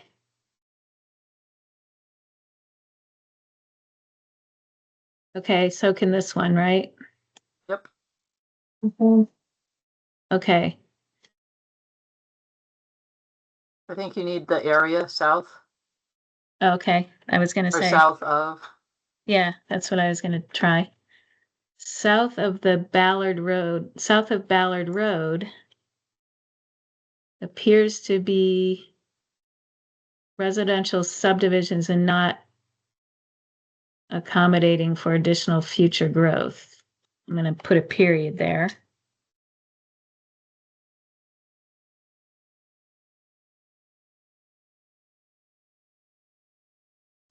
Did we discuss this one last time?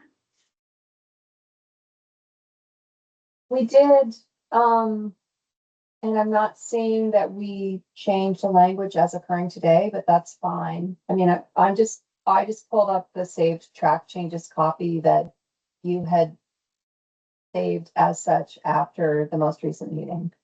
And I'm not seeing that there was edits to this that have occurred. Yeah, so it seems like we need to take out this phrase and should be omitted, right? Because of the wetlands, it's not a requirement that they be omitted. Um,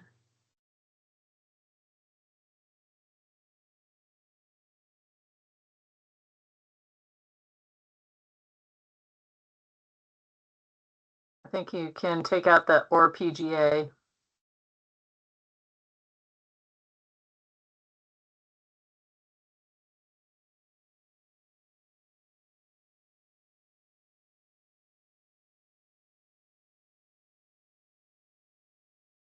There's a bigger issue here. There are two village areas, and we need to be clear when the conversation Yes. shifts to the Georgia Right. South Village area. And this, Exactly. on the south of Ballard Road sentence that you changed, that's the first sentence that applies to the Georgia South Village Yeah. area, not the Georgia Center Village area.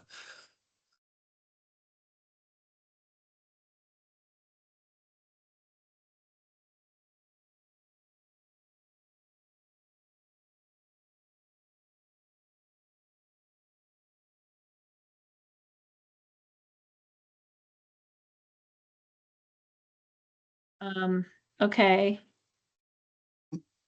Is it actually true? I mean, it definitely looks like a residential subdivision, but is there really no possibility for additional growth within it through infill? I'm not really saying there is or isn't. I'm just asking the question, Sarah, because I think this was your comment, right?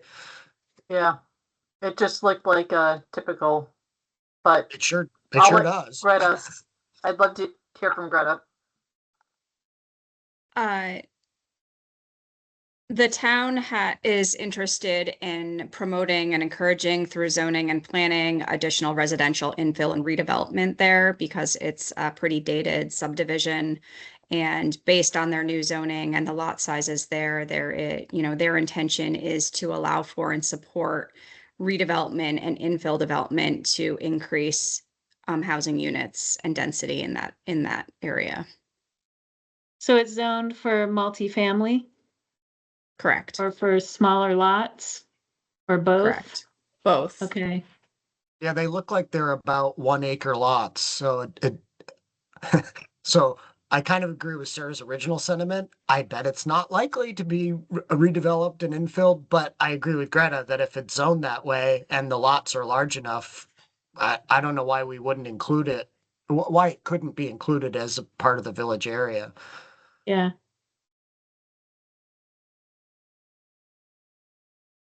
Yeah, I agree with what Alex just said.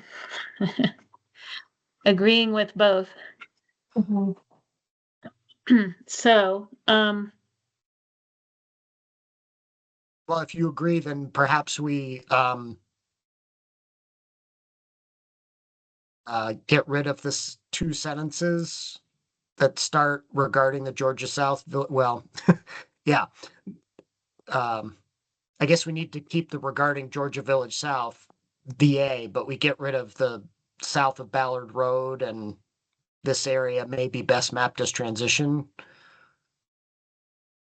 But Sarah, this is your wording. I don't want to trample on you if you're. No, if you I like everything that you said, Alex. I think it sort of spans everything and it sort of goes along with the tell us more.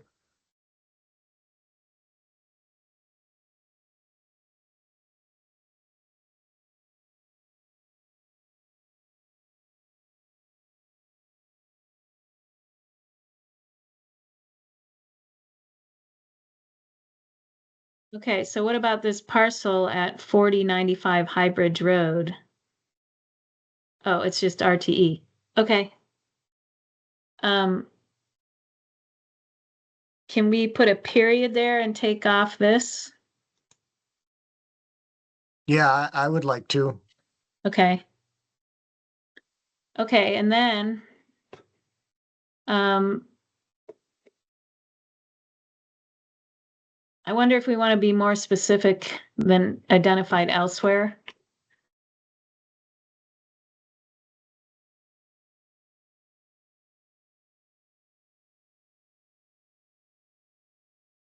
As identified above in the VC. Yeah, in the village center comments.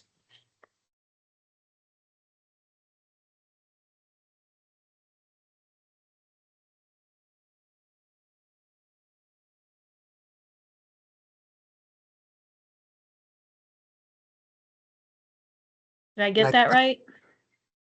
I think you did. I just think that we want to say the same thing we've said in others, like provide more information as opposed to just revise mapping. Oh, Yeah. Maybe you right. can copy That was that from something that one too, of get somebody to like the Fairfax issue or copy it from the Georgia South issue in Village Center.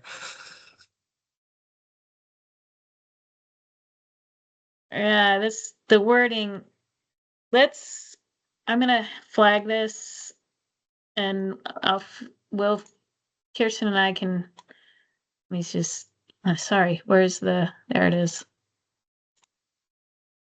We'll work on it. Let's All keep right, going. Greta, what do you have Oh, before we move on?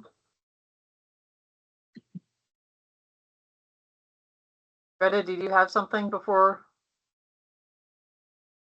Sorry, yes, quickly, just noting that the requested information should be based on the VA comments, not, I mean, obviously the center needs to be allowed, but the center comments don't relate to the VA like boundaries or revisions or more Well, I information, right? think the question was, or the VC comments are, give us more information so that we can determine this is an appropriate village center. And if it's not, then the village area isn't appropriate either.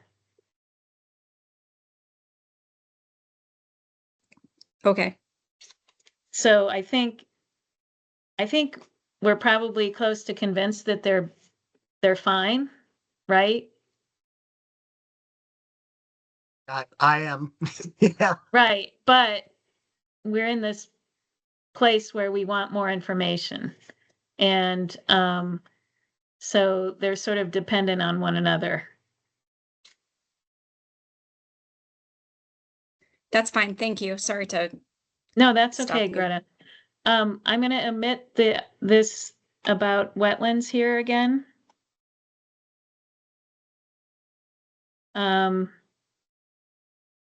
But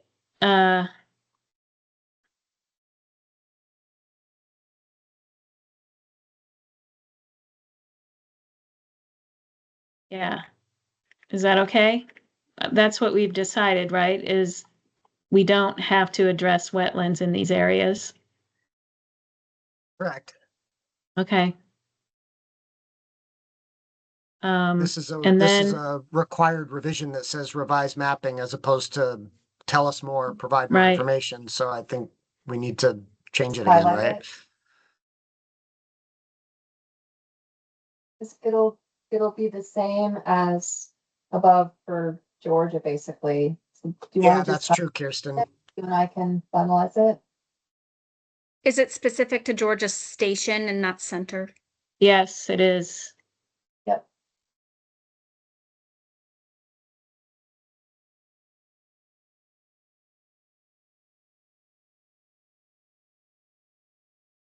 Grand Isle. Oh, Not I'm Georgia. sorry. Yeah, My bad. sorry.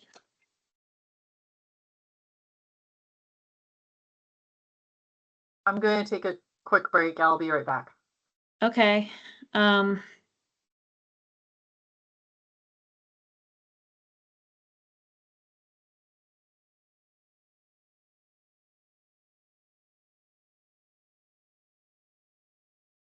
Sorry, I'm just looking ahead to see how much more we have. I feel like we're missing something. And Hope not. We've been at it for almost 2 hours. no, I mean, like, did I make these changes on screen when we discussed this earlier? Or did Oh, I see. we, and somehow they're missing now?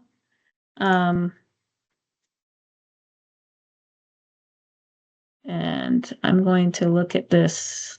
Track change copy. I've got it open if you want me to end out of it. I haven't made any changes to it. No, I'm that's just- okay. I don't want to change anything. I just want to look at Yeah, that's where all. we are.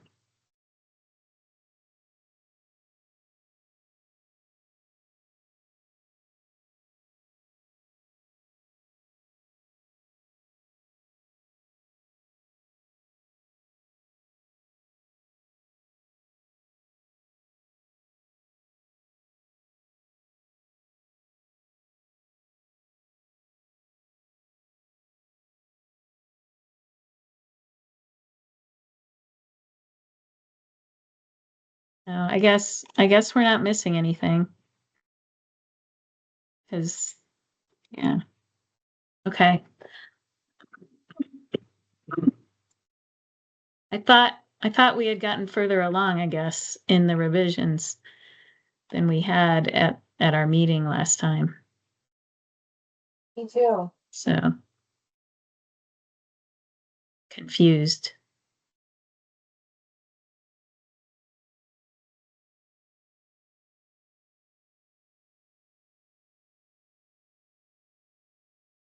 All right, so where were we on Grand Isle Station? I think that you and I just had noted that this required revision would be, the language would be finalized by you and I after the meeting, if that's acceptable, and be consistent with that identified for Georgia above. In terms of revised mapping or provide more information in coordination with the Grand Isle Station Village Center mapping.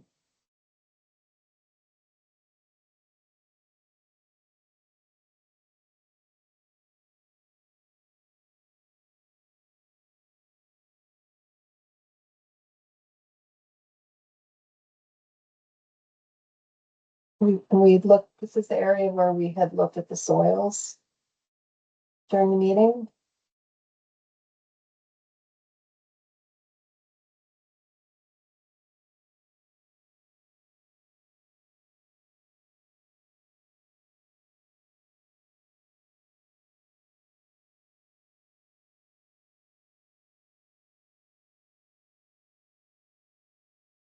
Yeah. Okay. Hey, Montpelier's back online here. Something happened at the place. It's not on the big screen anymore, just so you know. But there's still no public. Okay. Thanks, Pete. Um,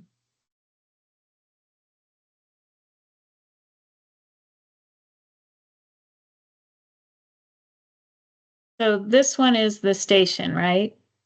Yes, And this one is the center. And those are some big parcels.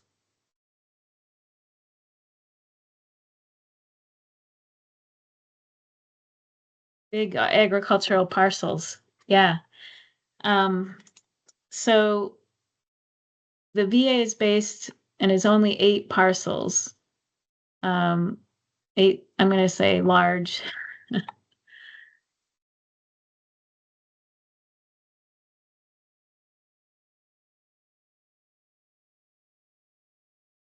they're all agricultural.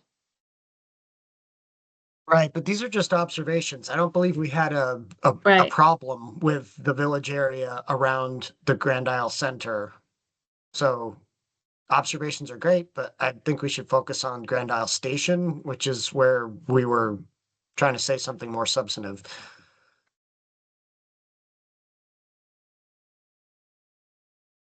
Right. I'm just waiting for Sarah to come back.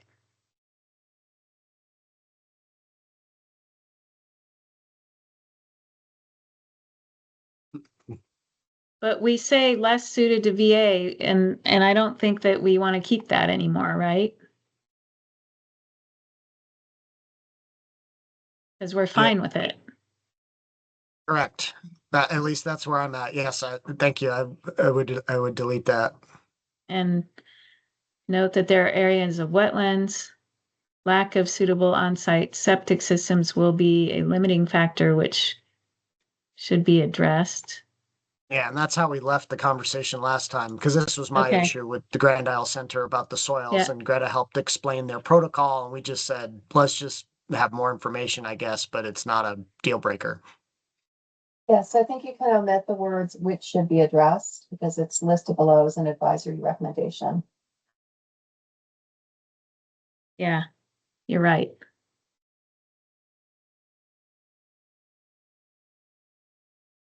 And But in the advisory, yeah, sorry, go ahead. I'm just being more factual here.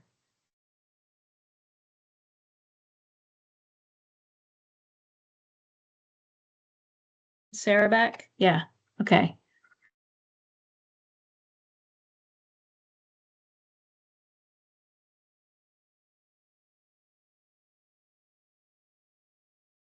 I think this needs a little bit of a rewording. The final application should include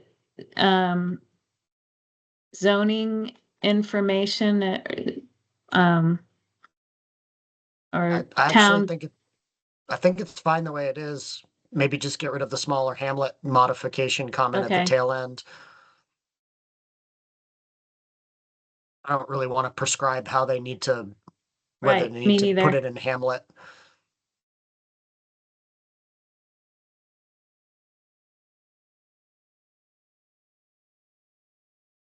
Okay. So,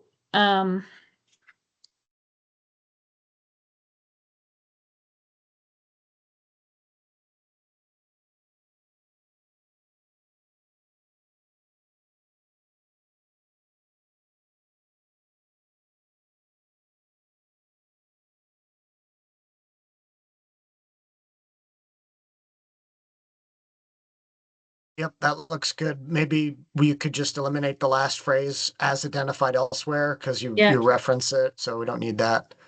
yeah, And and the then we, advisory recommendation should apply to both VAs, maybe? I'm not sure. oh, I don't know. Did we determine that the zoning is similarly restrictive above? Well, we mentioned the soils being a limiting factor for the Grand Isle Center VA. Oh, that's what you're talking about. I thought you were talking about, okay, so Yeah, you're these things saying, too yeah, sound this right. is a problem down below too, so copy. It is if others think it is. I was more concerned about it in the center than the station, but Well, it looks complicated. limiting in both. And Yeah, I then don't- the I don't question think it is needs- whether the Grand Isle Center Village area complies. Are we ready to say it complies? I'm going to say yes. They have to be afforded a center. Setups for, Oh, but we're talking about village area. Go ahead, Kirsten. It's a little hard to hear you. So Your for audio Grand is kind Isle of bad State- and cut and choppy. for the Grand Isle Station Village area, the lower of the two paragraphs that you've been working on, where you say lack of suitable on-site soils will be a limiting factor. I just think I would suggest that just say availability of suitable on-site septic soils will be a limiting factor. They're not completely lacking, just that they have limited availability.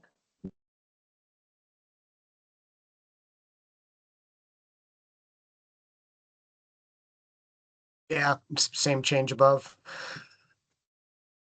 And to your correct point, Janet, yeah, I am actually prepared to say that the Grand Isle Center Village area meets the standards or whatever, however we word that. Oops. Grand Isle Station Village Center, didn't we say we need more information? We're talking about Yeah, the upper one. the other one is the village area that I'm happy with, acknowledging that there are some septic soil availability issues.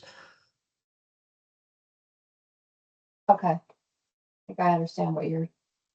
It's hard when there are two, right? And we're talking about the Georgia Center Village area versus the the Grand Isle Grand Center Isle. Village, yeah, versus Yeah. the station.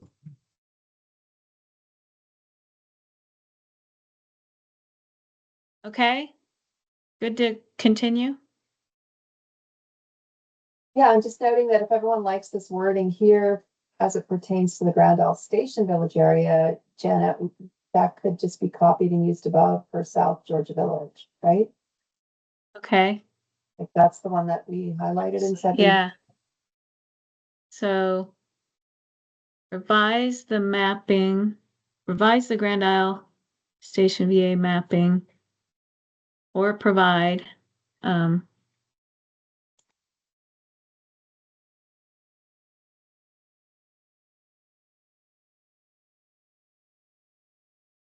um, South Georgia, village area.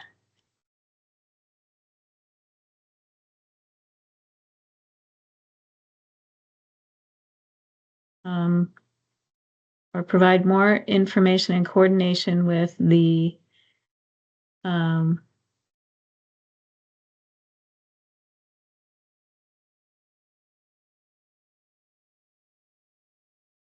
village center mapping comments.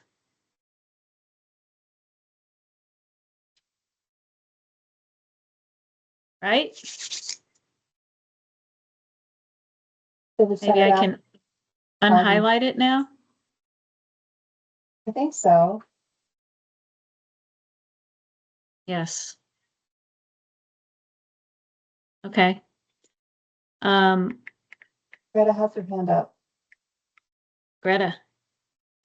Hi, I just wanted to say quickly that the methodology has us looking at town plans first and then zoning for more information. And I wanted to note that the Grand Isle Station center and area are zoned as a village district in their town plan, and they currently have a municipal planning grant and are working on bringing their zoning into compliance with the plan. Great. Thank you, Greta. All right, so Highgate.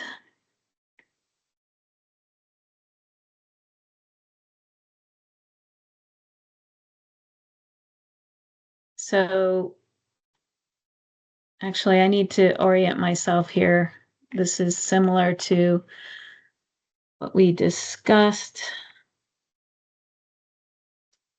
So we have two separate village centers, Highgate Falls and Highgate. Is that right? They're very close together. Can we make this observation about, was it Fairfax too? That the proximity. Yeah, the proximity. Um,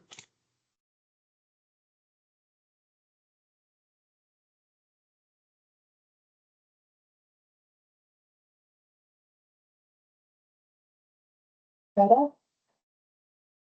Yeah, I would just say that they are legacy village centers and Mhm. potentially serving as precedent for two centers that are close Yeah. together. yeah.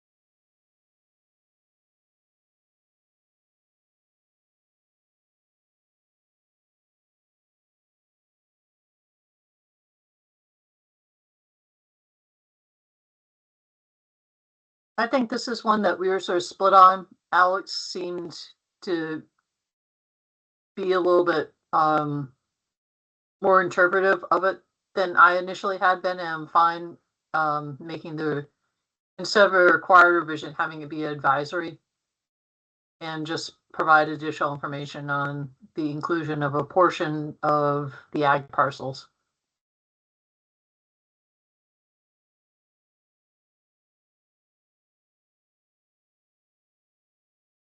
Oops, sorry.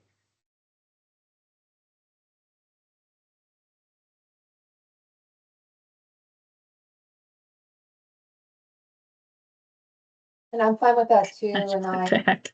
calling the discussion about the adjacency of the rail trail.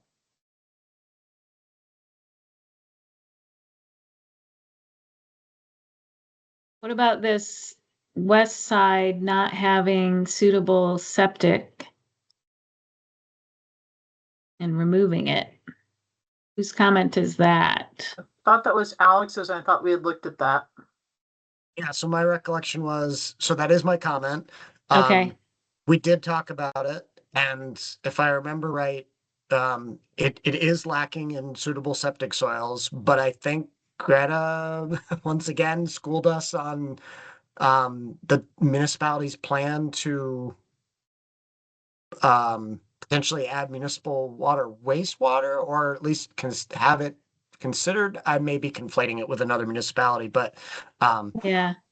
I think this is where Janet pointed out, well, the parcel has other areas that are not within the VA, but that have more suitable soils, so perhaps. yeah, just look at the map and you'll see that's not the case. Oh, okay, so I've got that mixed up with a different. I would say it is There's- the case because that's the brown soils. Sorry, I'm speaking out of turn. That's That's okay, Greta. I mean, the eastern portion is completely covered by the suitable soils. Where is it? Yeah, keep that on for a second. Look at the triangular portion Right, south of the rail trail. right. Those are entire parcels that have no brown on them whatsoever.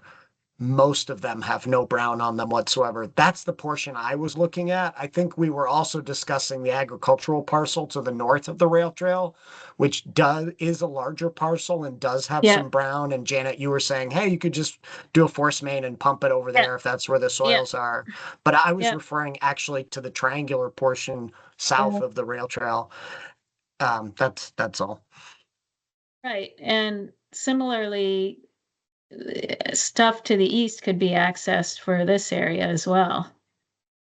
Or even to the north. How, if, unless it's a municipal system, how would that work? These are privately owned parcels. They're not going to be able to get access to somebody else's land for septic disposal. I mean, they could, but it's unlikely. The parcel that you Right. have your cursor on It's- now. has that It's option. unlikely, but it's a limiting factor. If they can figure something out, let's let them. Yeah, I'm not gonna beat this one to death. So Yeah. if we're all happy with it, we're happy with it. But I would say, it's very difficult for a private landowner to convince their neighbor to give them the ability to dump septic on their property and give them an easement. And in general, But I think what we're talking about is community systems, the ability to come up with some sort of community system that that wouldn't just be two individual property owners. You know what I mean? sure, yeah, and I've said enough. I'm done with that one. So do with it what you Okay. will.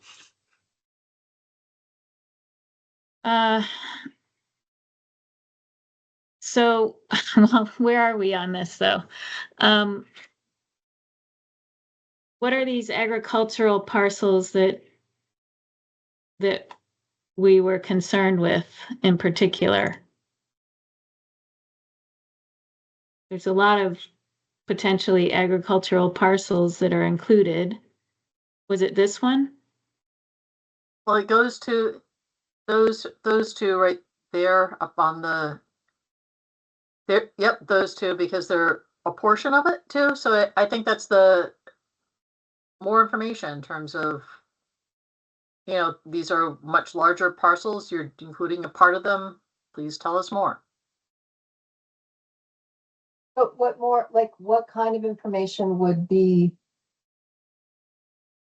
I can tell you more now if that would change things, but sorry. I've got to just tell us so that we can then put it in here as the type of information we're looking for. I think that's what Kirsten was trying to get to.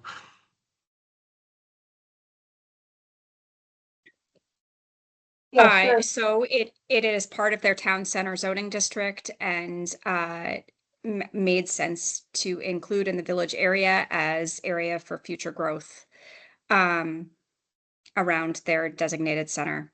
They have a pretty substantial village center planning going on and are supporting and encouraging housing development around that village center.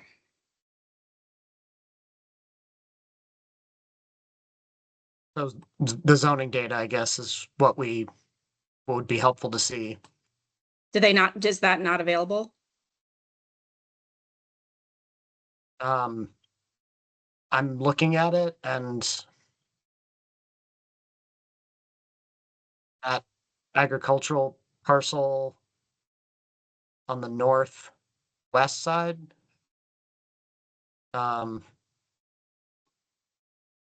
does not appear to be in the village district zoning, so maybe the zoning's old on our map viewer. It's mapped, It could be. They did have they have a town. mapped in industrial commercial is what it's coming up, which is odd, but So I don't- how about if I say,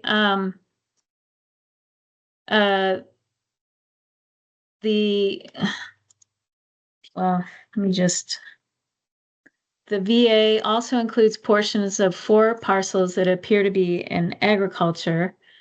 Additional justification should be provided for inclusion of these 4 parcels. Do we have to list what they are? I find that kind of confusing, hard to follow.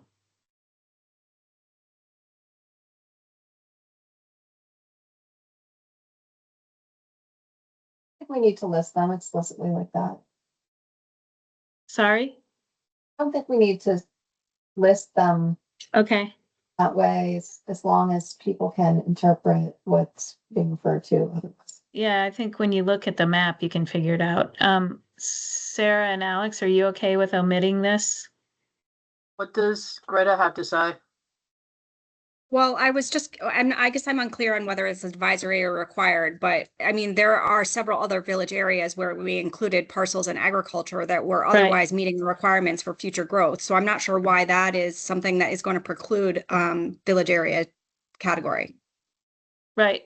I'm So- with you on that. But first, can I just get agreement to omit this because I think it's confusing? Agreed. Okay. yeah, And it's fine. I also Okay. agree that these can be advisory comments, and I think part of what we're running into is that the map viewer has not been updated with the latest zoning, and so I think that really helps in terms of additional information that we're looking for. So I think that would be a good thing too to work with. I know CCRPC is working with the map viewer folks to make sure that there are updates, and it's too late for the pre-app, but before the final, just to make sure that that's all updated with the correct Okay, zoning. thank you.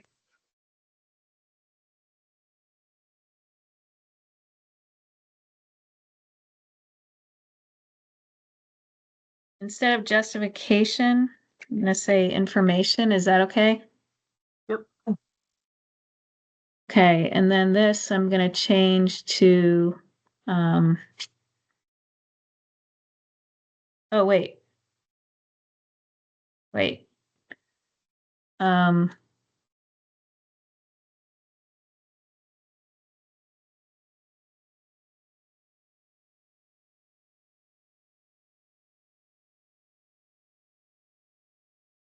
Actually, I'm gonna go back up and take the information from here.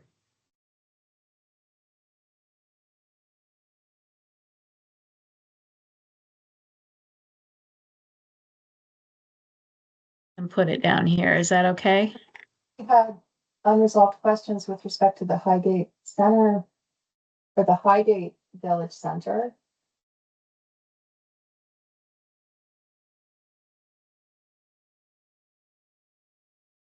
Oh.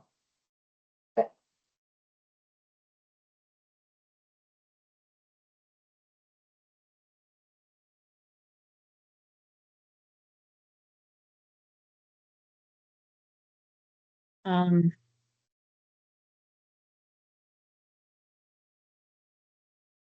So Greta, to respond to what you said, it is in the required category, but what it is the board doesn't have the information.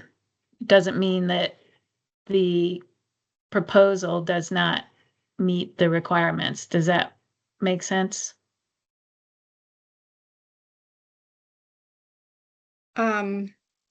Yeah, I'm not sure about consistency with other areas and the information you had those, but I hear you. Well, I just copied it from previous. That's what we've been saying about these others. For Fairfax, the board needs more information to make a determination. Right, yeah, I Um, guess I was just saying like Highgate Center is a neighborhood designation area, not the area in question, and they just have a more established village center and just didn't seem apples to apples to me, but I hear you and Oh, okay, I see. Okay. Board members? Any, any more, any more comments on Highgate Were we or making this all changes? advisory? No, because we haven't been doing that. We've been saying the board doesn't have the information to make a determination. And so we require more information. I think the only proviso I have, and I really would like to move on because we're running behind, but is that we don't have questions about the entire Highgate Village area. We Right. have questions about portions of it, and perhaps we're talking about the western portion or just the northern. I don't know if there was a way to do that the way we did with So I think- say here, Alex, proposed agricultural parcels. okay. Does that?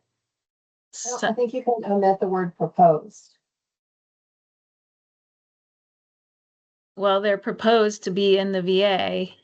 But they're not proposed to be ag. They're not proposed to be, yeah.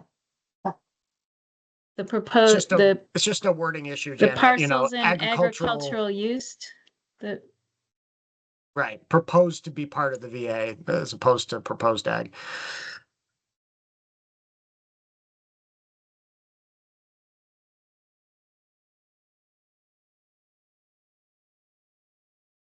how's Did you that? say at the end of the second sentence for these parcels? So it's specific to like these parcels only?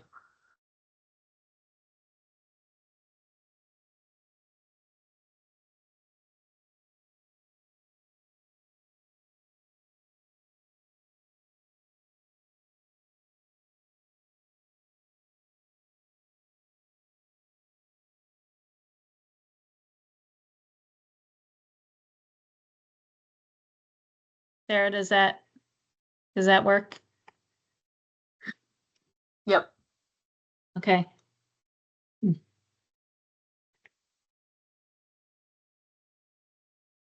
Okay, St. Albans, Sheldon.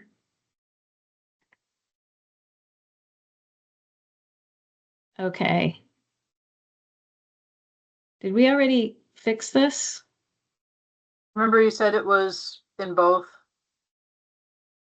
Okay, Can you scroll back up to St. Albans? I don't, Town? somehow this doesn't seem the same as what got copied over from the email. Let me just look again. Sorry, say that again, Kirsten. You went by St. Albans Town, and I just want to make sure. So the village, this is village area. Consider mapping. Oh, I guess this is it. So this is copied over from Kirsten's email, in which she reworded the Sheldon comments, and I just pasted this in earlier today in the meeting here.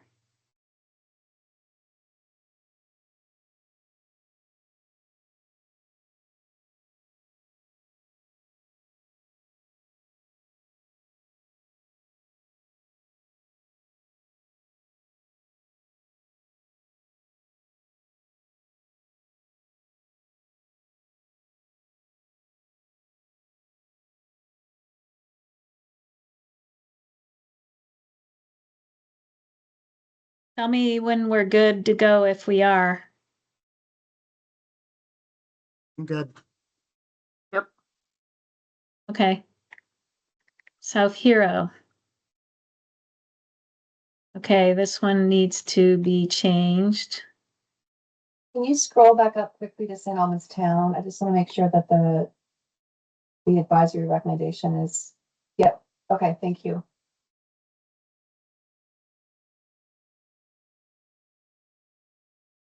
That's consistent with what I'm seeing on the track changes copy. Okay. So South Hero. Um,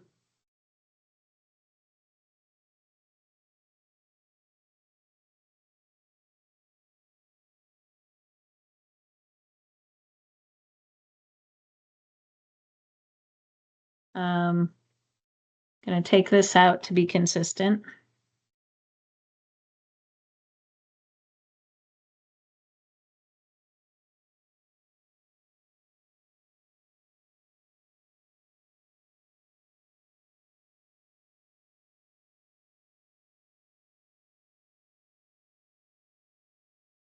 Okay, so I'm gonna separate this. It's just for ease of separation between the Keeler's Bay and the South Hero VA.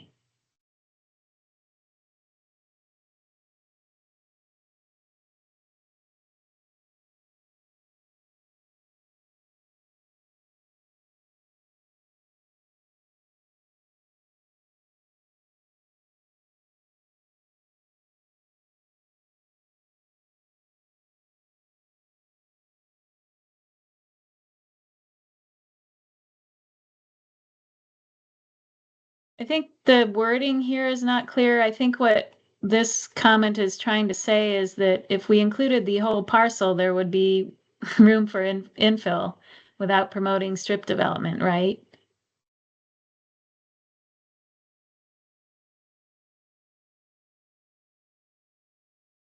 Isn't that what's being suggested here? That, Yes. okay, so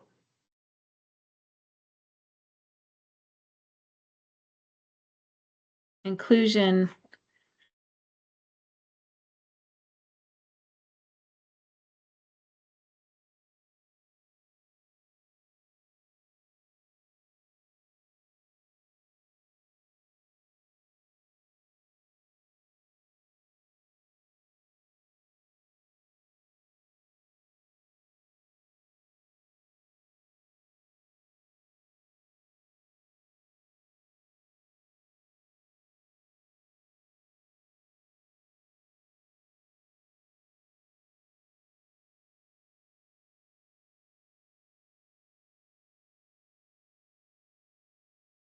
And I seem to remember we discussed this wetland area, and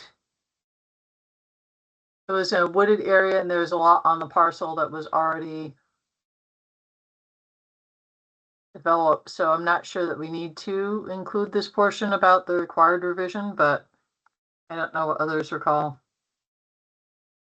I think we determined that we don't have to, we shouldn't be requiring that wetlands be removed from proposed VA areas, but I'm sorry, which town are we in?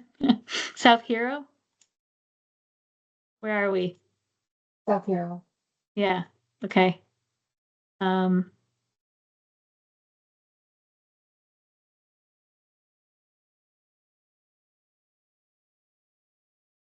And wasn't it that northern one?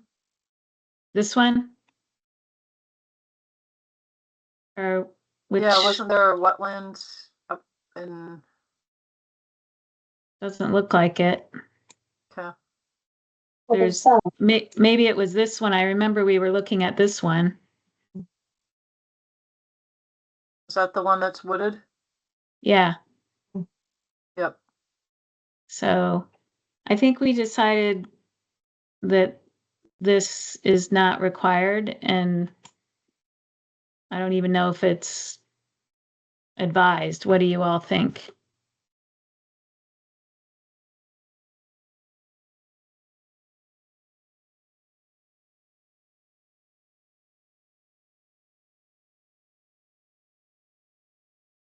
I think that we were going to, I think that we were gonna leave it as an advisory recommendation to, but I think based on today's conversation, we would not be doing that.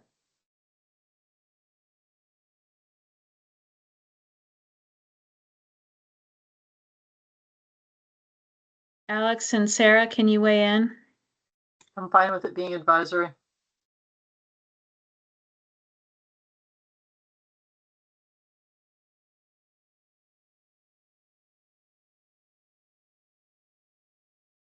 I'm fine with it being advisory too. Okay, is this wording okay? I think we should specify the specific wetland area. That's, Yeah, so we're only talking about the South Hero, not the wetland in the Keeler's Bay? I think we're talking about the South Hero Eastern. Right, eastern just end this of the one? south- Correct. We're not concerned about these over here. We are not too small to Okay. worry about. Okay, got it. So we are talking about the South Hero.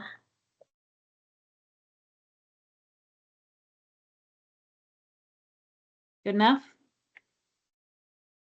Oh, wait, we need a statement that the area meets.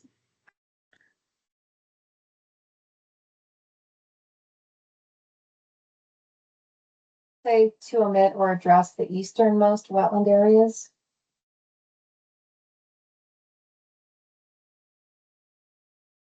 That might help pin it down Yeah. after, yeah.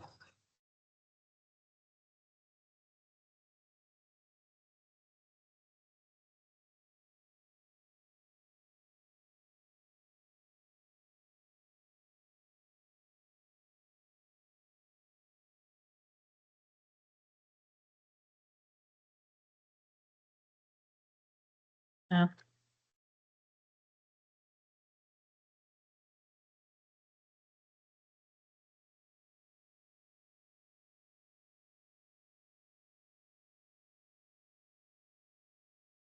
Since we're talking about two, Yeah, I don't know that we've done that with others that had multiple, but whatever. yeah, we have, each of the areas meets the requirements for a village area. Okay.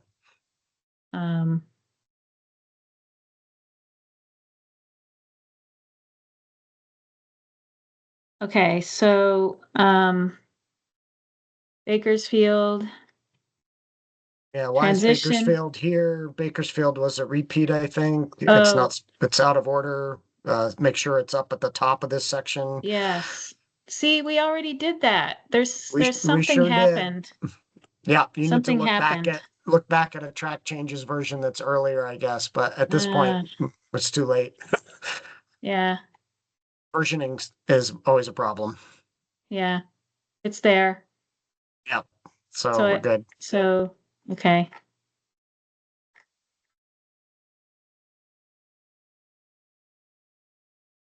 Okay, village area, now transition infill.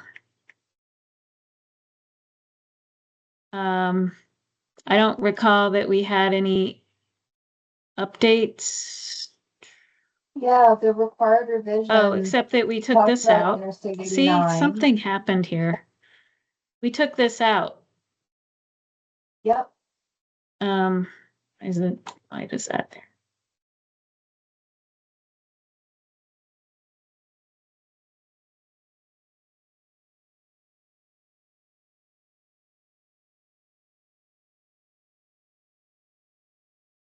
Okay, everybody good?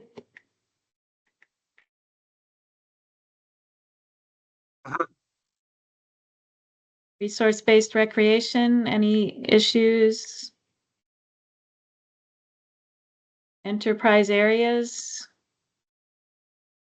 Good.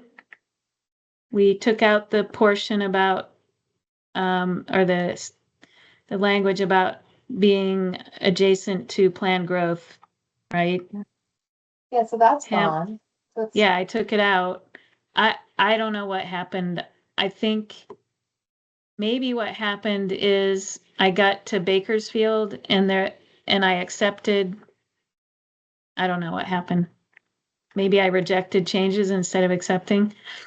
So resource-based enterprise areas and hamlets. And then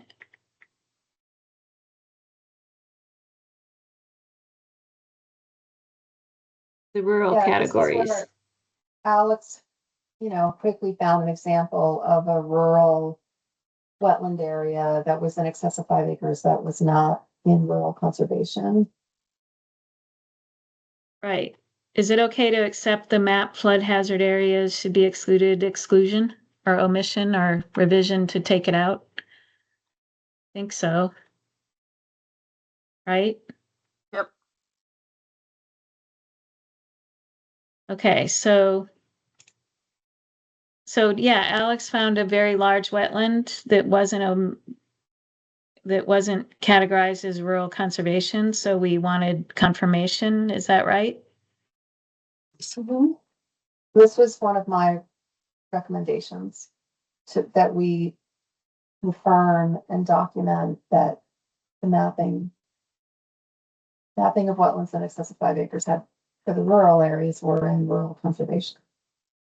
Greta's got her hand up, and we looked at that. Okay, table. just for rural areas. That's what I guess wanted to Yeah. just clarify. Obviously, you're not considering the village. Right. If you Right. could maybe change this language, Janet, to say encompasses all mapped wetlands in rural areas over 5 acres in size. I mean, it's in the rural section, so it's implied, but Yeah.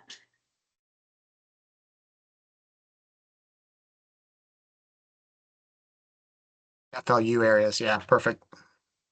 Was there one map? Would you want to call that wetland out of curiosity? No, because I don't remember where it is now. I just happened to find it on the fly last time. I remember it being 61 acres. That's all I remember, Greta.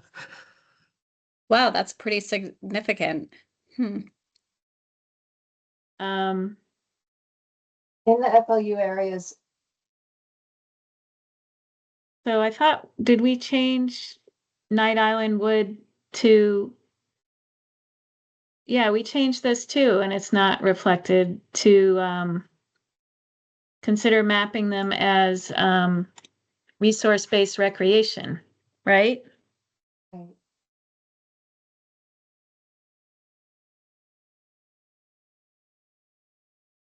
Can you, when we're done today, just make sure, I know that there are some connectivity glitches with the server. Just make sure, hunt down and see if there's another version that we should have been working on and compare the two. Yeah, so Janet, if you I look at did the that this morning with the two that I thought I had gotten confused, and they were the same. So right, but I don't Janet, know. there's a in the board documents folder.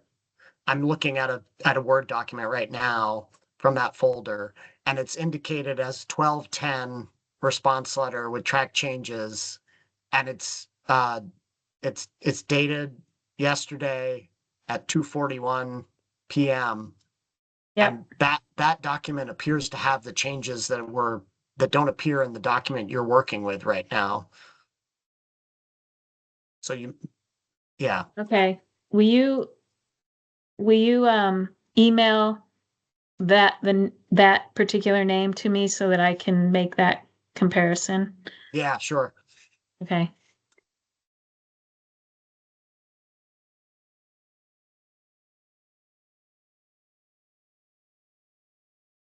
Okay, and then we took,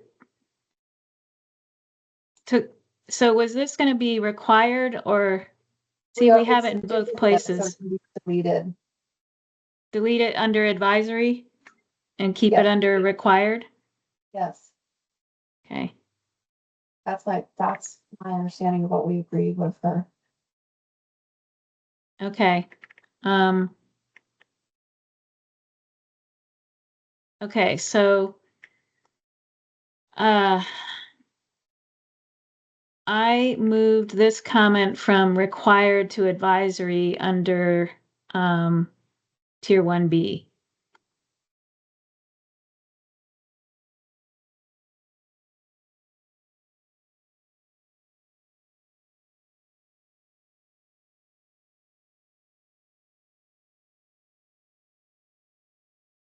So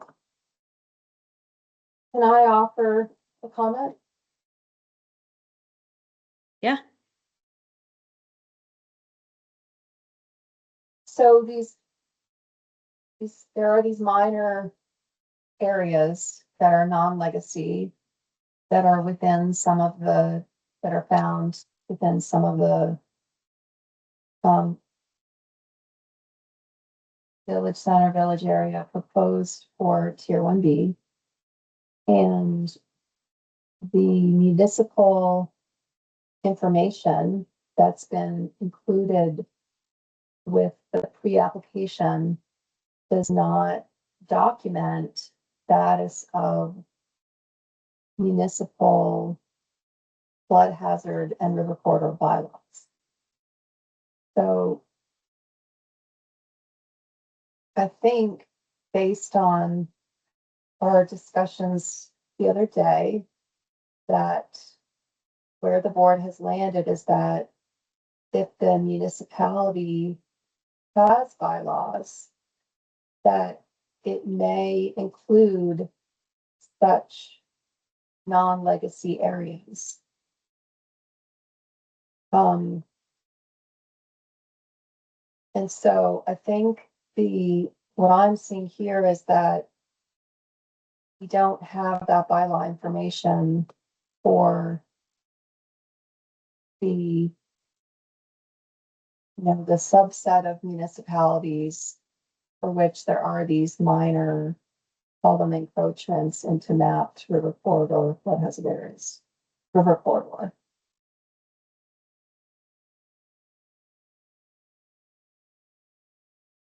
Greta.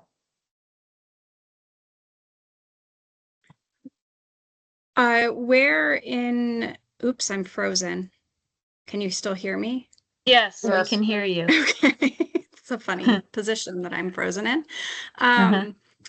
So where is there reference in the statute or the methodology how that differentiates between legacy and non-legacy areas? And then the other, in the statutory criteria, it says that if the areas contain pre-existing development and are suitable for infill, then the river corridor bylaws are sort of not necessarily required. They may have them, but like it's unless the municipality has adopted river corridor bylaws applicable to the entire municipality that are consistent with the standards, the area excludes identified flood hazard area and river corridors, except those containing existing pre-existing development. I'm in the same place that Greta's at. I don't think there's a distinguishment between legacy and non-legacy for tier 1B. Like legacy areas get automatic inclusion as as a village center FLU, for Right. example. They don't get automatic tier 1B status. Right. And so I don't think that distinction matters in the tier 1B section. And yeah, I also agree that, based on our discussion and input from our legal team, that Greta's interpretation is the one we should be using for these river corridor areas and tier 1B areas. Right. All talking about like, I think we're all on the same page here. And I'm Question is whether anybody wants this as an advisory recommendation. I don't. I agree with Alex. I think we had analyzed this, and I think Rebecca provided us with some good information Clarity. on it. Yeah. And Yeah. Yeah, I agree. Yeah, I don't So- see the need to include it even as an advisory or recommendation. Yeah. Okay, so I'm gonna delete that.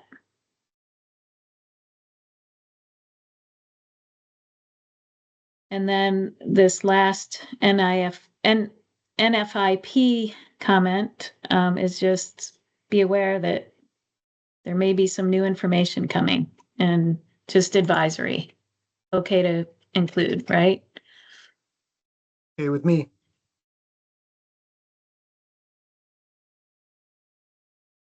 Okay, so that's it. Um, are there any areas that people feel the need to discuss before considering adopting this as a response?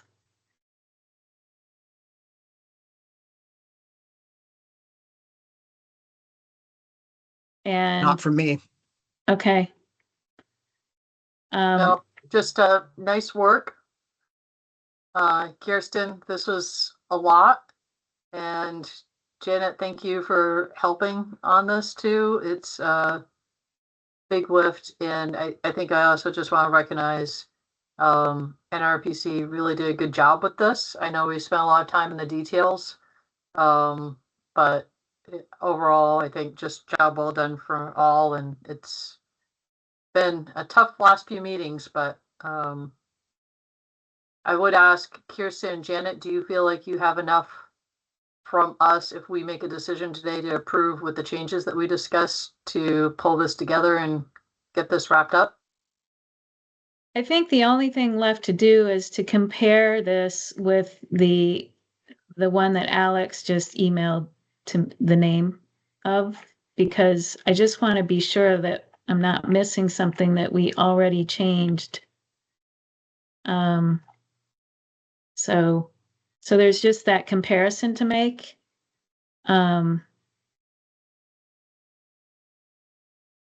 Okay, and Kirsten, are you on the same page that you're good with this?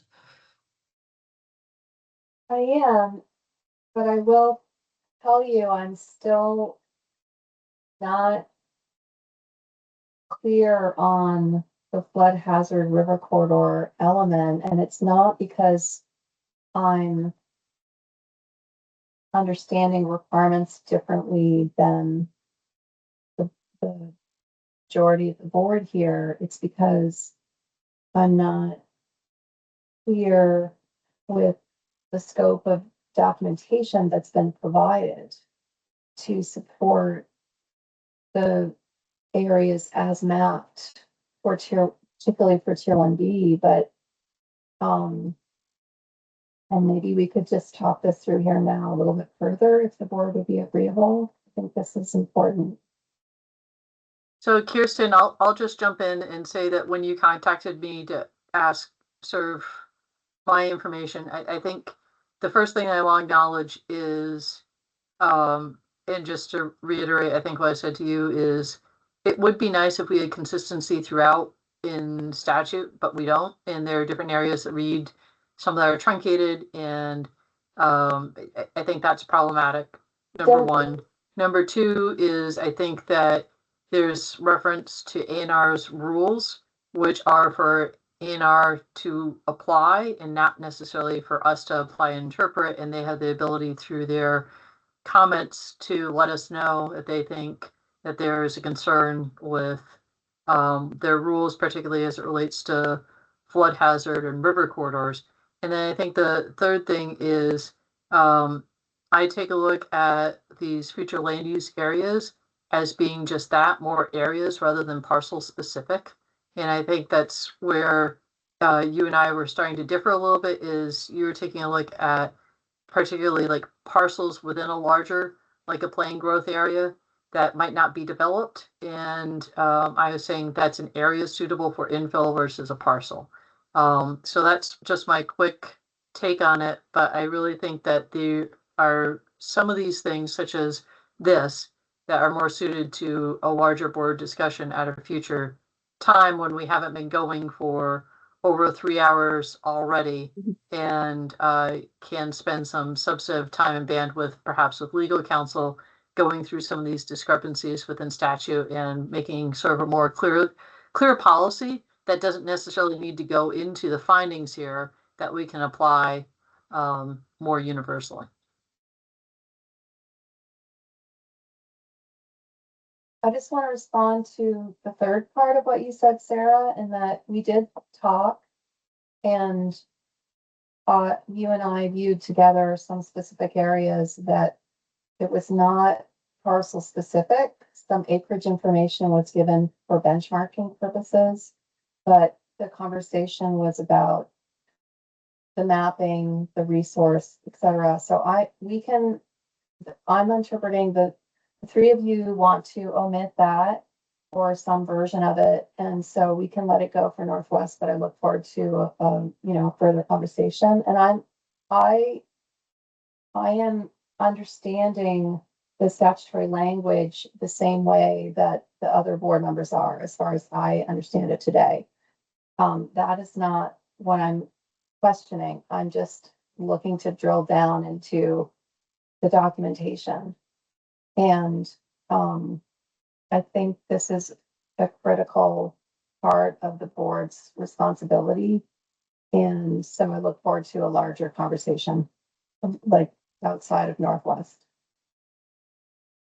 I get what you're saying, Kirsten, in that we all have a common understanding of the statutory requirement for Tier 1B with regard to flood hazard areas and river corridor areas, and that there are specific provisions regarding infill areas that qualify for infill, or municipalities that have compliant flood hazard river corridor regs for the entire municipality. And am I right? You're saying like you don't feel like that you have enough information for some of the Tier 1B areas, or maybe all of them in the Northwest plan to ascertain that one of those two situations exists.